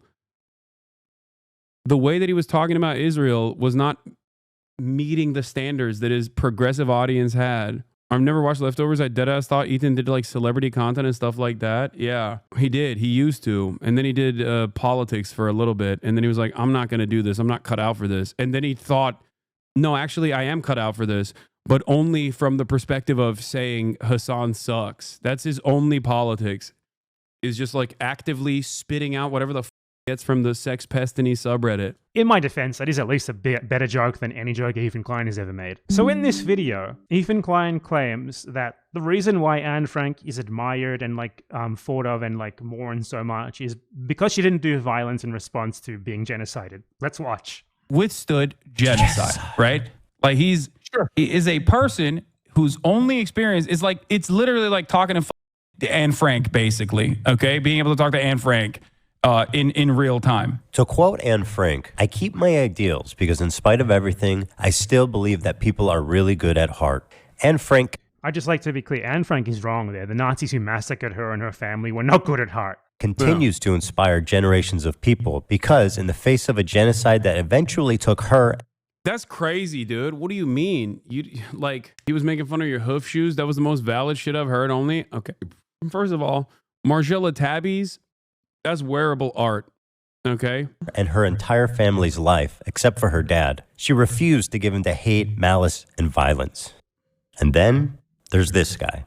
So I want to be very clear here that what Ethan Klein is implying there is that what is like important about Anne Frank's story is not that she was like this little... We didn't leave on a bad note. I was actually a fan of Leftovers, and as someone who stopped watching Ethan's content after it ended, I didn't even think you guys had left on that bad of a note. No, we didn't.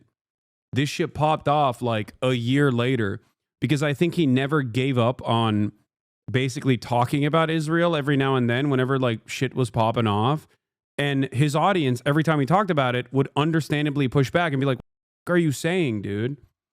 So I even defended him for the next like couple of months where I was like, guys, I don't care about what Ethan is saying. People would bring up some insane shit that he was saying all the time. And I was like, I don't care. I don't give a fuck about what he has to say. There's, more important things to cover.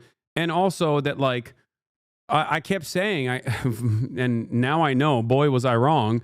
I kept saying that Ethan is pro-Palestine. He's pro-Palestine. He's pro-Palestine. He's not your enemy. He's not your enemy. He's not your enemy. He's not your enemy. Okay? And I was wrong. Okay? I'm willing to admit that. I didn't know how much his opinion had changed, or rather, maybe he always had this opinion and maybe I didn't understand it or didn't want to see it. Okay? Ironically enough, that's what Ethan says about my socialism, which was never sheltered. Okay? Yeah, the 13-year-old Anne Frank should have taken up arms and gone and fought the entire Nazi army. Reasonable take. No, that's not the take here at all. Also, you changed the age. No, the take here is that saying that a Yemeni teenager that experienced genocide is very different than Anne Frank, because Anne Frank was a humanitarian, even though she was experiencing a genocide, is ridiculous. Like, what?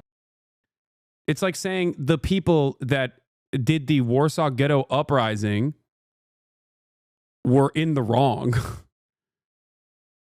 Do you see what I mean?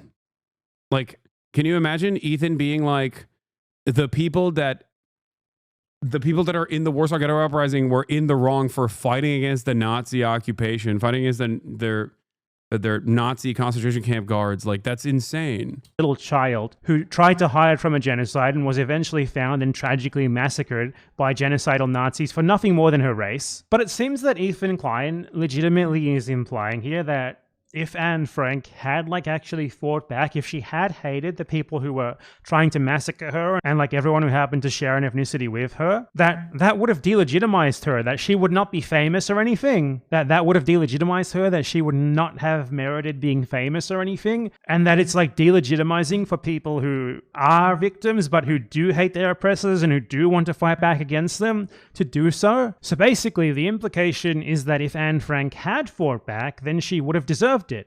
Do you not watch the original video because you don't know how to refute the misinfo presented in it? Do you, as a 7-month subscriber who's given me a total of $35, genuinely think that I am incapable of refuting the misinformation created by Ethan Klein? You've been following me since 2020. How many times have I talked about Israeli history? How many times have I talked about, Palestinian history? How many times have I actually pulled in academics to directly refute all of these things that Ethan Klein is bringing up in his goddamn content puke? No, I think you can. That's why I want you to. Yeah, well, the reason why I didn't do it deliberately is because, do you not watch the original video? Because you can, what?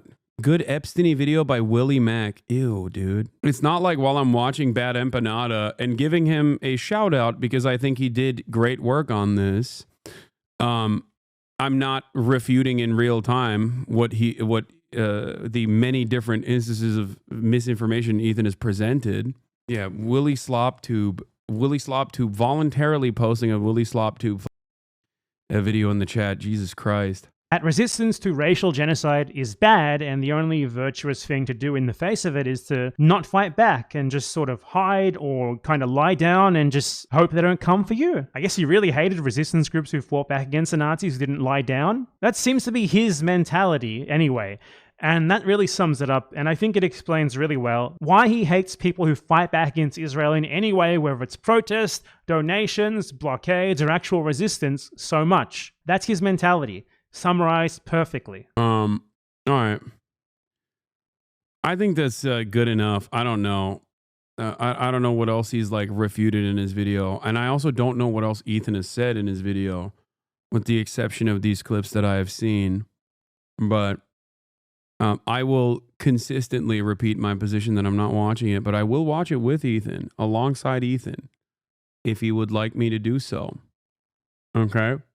What? Please watch the 4th video on the playlist. Hello, it's me, Minecraft Steve, and welcome to another episode of Ethan Klein's content nuke being dissected, quickly and succinctly, on specific points that he tried to make within it. So this time we're going to be going over Ethan Klein's incredibly compelling evidence that he was pro-Palestine, which he mentioned in the video. As you saw in the previous video, Ethan Klein was very much against a blockade against Israel and its allies in order to stop shipping that was associated with them and put pressure on them to force them to stop doing genocide. In the rest of his video, he also revealed that he is vehemently against pretty much every single resistance action against Israel. He very clearly believes that it's wrong for anyone to militarily fight back against Israel in any context, whether they are Palestinian or some other country standing up for Palestinians. But there was one thing that he seemed to endorse, and that was charity, because he brought up the fact that he had made a donation to a Palestinian charity as pretty much the only evidence that he had of him supposedly being pro-Palestine. This is the last video I'm going to watch on this.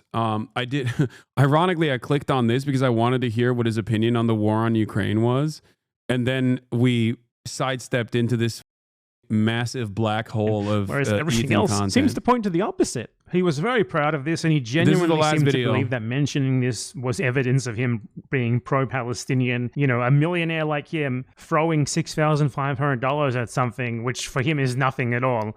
We're supposed to just believe that's a huge deal that proves his goodness in spite of all of the Zionist propaganda that he's doing. And I think probably the best part about this is that he says it immediately after he frames like Zionist fears and painting of Palestinians as a like evil demographic threat in their own homeland. He does that, and then he immediately moves on to talking about how pro-Palestinian he is. It's absolutely crazy. Israel as a Jewish state, and considering the historical context of Jews being pogromed from Arab countries, is it really that crazy for them to not feel safe as an ethnic minority? Is it really crazy for us to keep out our genocided colonized victims? And then he moves so fluidly from this into just framing himself as a Palestinian ally because he made a donation. a little bit. And that's pretty much the entirety of our disagreement. Despite what you've read on TikTok and Twitter, Yeah. Our disagreement was just this. He's pro-Palestine, but he also understands why Israel has reasonable demographic concerns. Israel has reasonable fears of the scary Arabs that have wronged them consistently. Okay? Consistently. Please don't look into the history. Please. Please don't look into the fact that I personally said 1 million Jews were forcibly expelled from other Arab nations, not Palestinian, other Arab nations. Okay? Even though that part of the story is also not completely correct, and made it seem as though that was worse than the Nakba. That is psychotic. Donated $6,500 to a Palestinian charity after the war started. Hey, Ethan Klein, thank you for the dono. Ethan Klein gave $6,500. My goat. Thank you, Ethan. Okay, he donated $6,500. So let's see what Ethan actually thinks about donations. Much bigger donations, in fact. That's Creators for Palestine raised $1.6 million. That's fantastic. Literally negligible. They've received billions of dollars. It's a good thing. Has $1.6 million had an outcome on anything happening in Gaza? Absolutely not. Has it helped people? Sure. Has it helped the actual like movement? No. Like what the Wait, what an insane director of Creators Palestine said this a few weeks ago to Ethan Klein. You are Creators misguided in every conceivable way. Get offline and seek help. You guys didn't do shit for Palestine. Me, on the other hand, I give $6,500. That's so funny, yeah. Where are all the chatters now who are like, why won't you say Ethan is pro-Palestinian? I don't know, because I don't want to lie to my audience, dude. Raise money. That's good. That's the easiest thing you can do is just give money, right? Good. Let's talk about real activism. Let's talk about enacting meaningful change. Total failures. And to address your point. So $6,500 proves that he is a virtuous pro-Palestinian saint. $1.6 million, negligible. Nothing. Does nothing at all. Totally useless to the movement. Don't forget he tweeted once too. Very important. Yeah, also... He tweeted a lot more before he had to shut off his Twitter account because he was tweeting about how, gay Iranian sex workers who are pro-Palestinian murdered by Hamas. They would throw you off of a roof. Hamas would throw you off of a roof. I'm pro-Palestine. If you're asking, well, what is it that Ethan Klein thinks is actually useful to the movement? Yeah, monetary support for Palestinian aid groups that are working on the ground, not real pro-Palestinian activism. Okay? Protesting on college campuses to divest from the apartheid state of Israel, not real pro-Palestinian activism. What is real pro-Palestinian activism? Saying Joe Biden is actually a great president after he was directly responsible for the ethnic cleansing of Palestinians, and then also using all of your time shitting on people who are pro-Palestinian, and then actively trying to get them platformed. This is how you do pro-Palestine. Well, he's against everything else as well. He's against literally everything. He thinks actual meaningful action, such as blockading Israeli and allied ships in order to put actual material pressure on them, oh yeah, is I wrong. forgot. That's terrorism. Yeah, that's right. Doing a blockade on the Red Sea in order to cripple Israel economically as it continues doing its genocide is terrorism and completely unacceptable. He thinks fighting back against Israel, whether you are Palestinian, Iranian, Lebanese, literally anyone, he thinks that's wrong as well. In fact, he even argued. He argued in this video that wanting to blockade Israel, to put pressure on Israel and its population, to force the government to stop doing genocide in Gaza, he argued that's the same as supporting the Holocaust. Look, I'm not kidding. I know it sounds unbelievable. I know it sounds like I'm making it up. But he literally goes from Hasan Piker like talking about how the intention of the blockade is to put pressure on Israel to cause discontent among the population so they stop doing genocide, they leave Israel or some stuff like that because they can't get their frivolous little treats anymore like their Amazon Prime deliveries. And Ethan Klein's reaction is to straight up say, oh, you want them to be in death camps, don't you? That's what you're saying. This is like a hostile... They're streaming this? Yeah.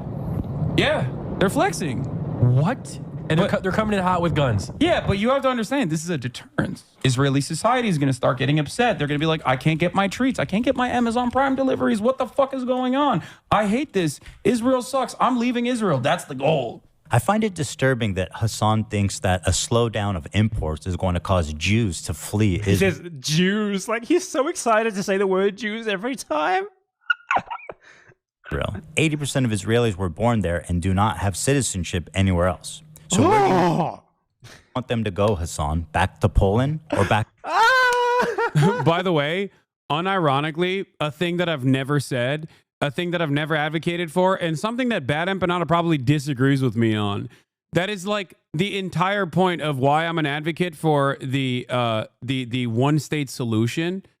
So he's just like making it up. And he knows that that's not my position, okay?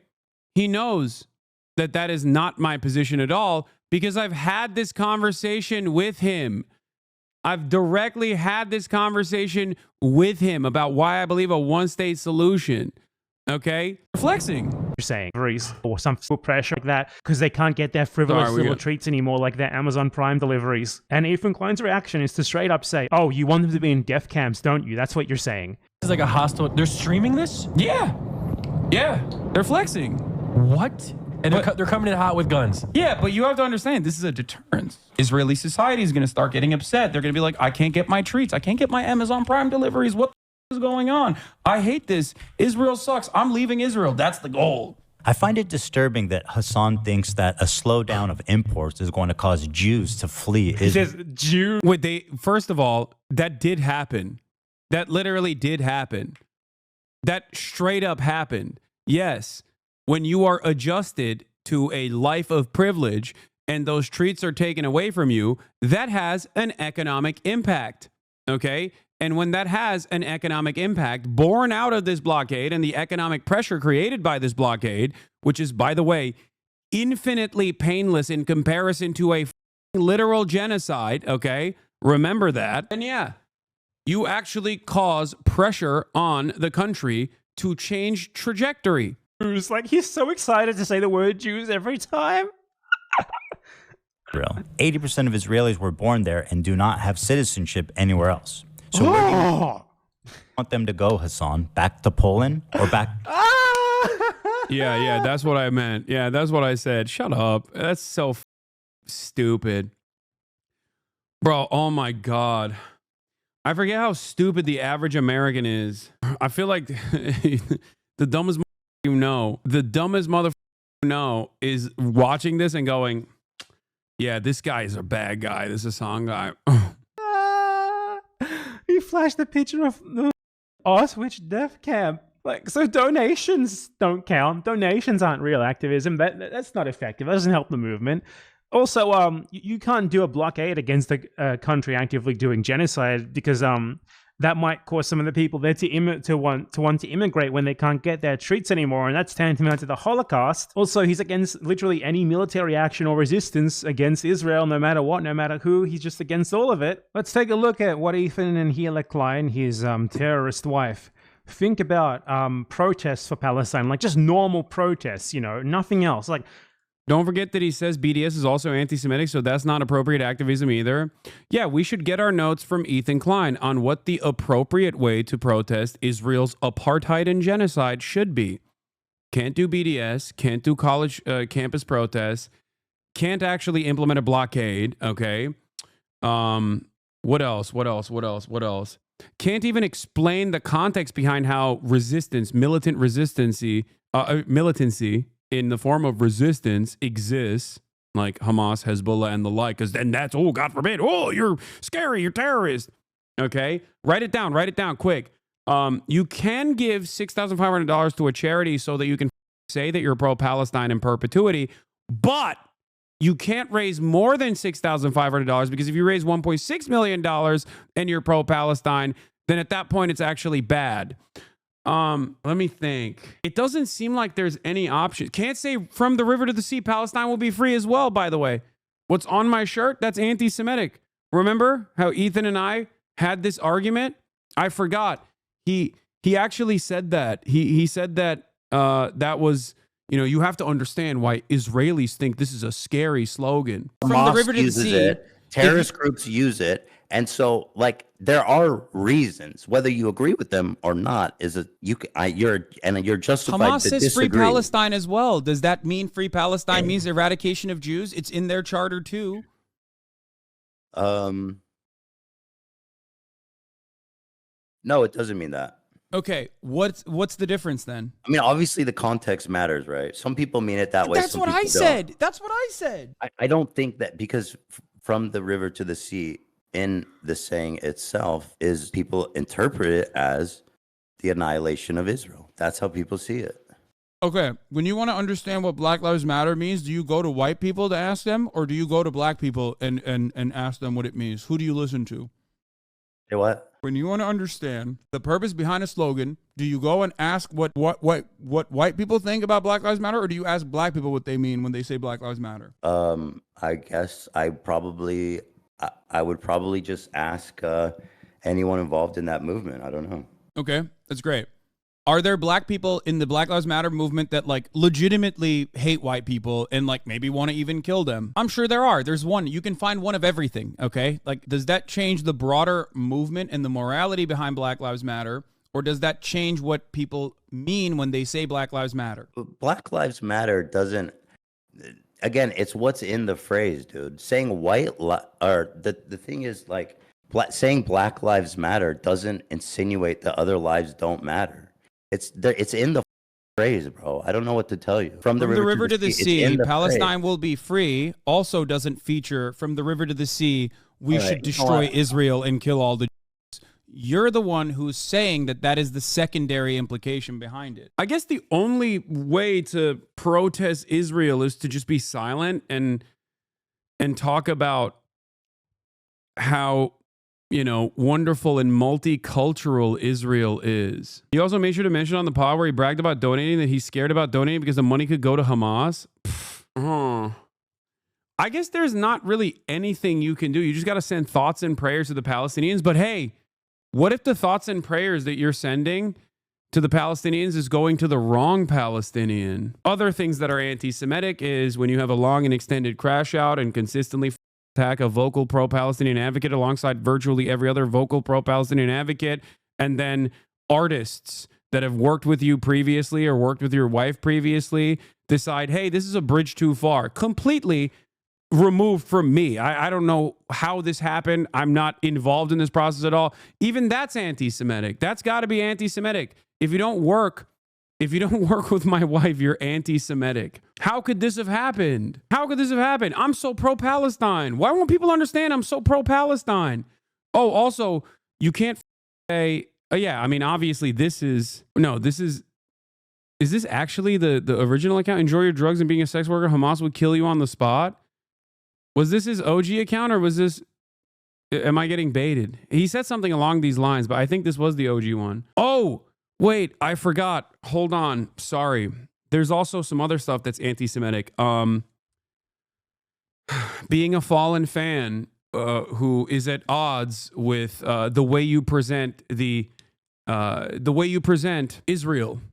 That if you go to a different subreddit and like post clips of Ethan Klein in other subreddits, that's also anti-Semitic. You should get doxxed and probably fired from your job. Being mean to Ethan, anti-Semitism. Oh, there was another one. Remember when I personally sent Ethan a text message when he was like a couple months ago? And I was like, listen, it's obvious that you don't respect me, but I know you respect Sam Cedar. I think you should privately talk to Sam Cedar about this stuff. And he also outed that I sent him that text message and then said that was anti-Semitic, you know, because I said, hey, you can talk to someone who you respect, who also has like life experience that's comparable, okay? Because clearly you don't trust anything I'm saying because I'm a dirty Muslim lover, which, that's right. He compared me to Osama bin Laden playing that game that Sex Pestini's community had made. That's true. Is Sam Jewish? Yes. He said, telling me to talk to another Jew That's anti-Semitic. That's what he said. What else? What else? What else? Yeah, there's just a lot of stuff that's anti-Semitic, man. It seems like virtually every position you have is anti-Semitic. Wait, everyone, he's thinking about going to Gaza? Thinking about it. Bro doesn't want to watch the nuke and address the elephant in the room, yet squeezes and milks every moment once Ethan brings up your name. Talk about the allegations, red flag, red flag, red flag. Come on. This one is too stupid as a foot soldier for you to ban them like this, okay?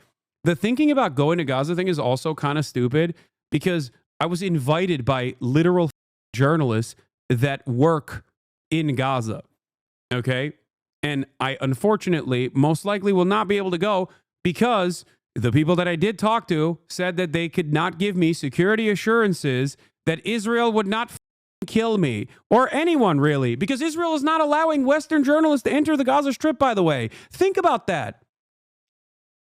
Okay? It's not even because like Hamas is scary and they're going to kill you or whatever. That's not the fear. That's not the problem there. The problem is Israel could nuke you at any moment and America will apologize to Israel for it. But yeah, no, it's such a laughable thing, dude. It's such a laughable thing. Not just me, by the way, anyone at any given moment. It's also, oh yeah, that's another thing. Sabra hummus, saying Sabra hummus sucks. Anti-Semitic. The highest level of anti-Semitism. Literally, not donating, not actually fighting back against Israeli genocide, not blockading Israeli ships so they can't get the thinking about going to Gaza clip that they keep trying is mostly a soundbite from another YouTube critic who chastised E for going after someone who's literally thinking of going to Gaza. That's the soundbite they all love. It's not even from you. Oh, I don't know. I don't watch the show. And neither do many of his old fans, actually. Yeah, Ethan Klein is currently aligned with Keemstar, Asmongold, virtually all the Lobtubers. Some of them have already turned on Ethan because he's like very obviously lost his mind.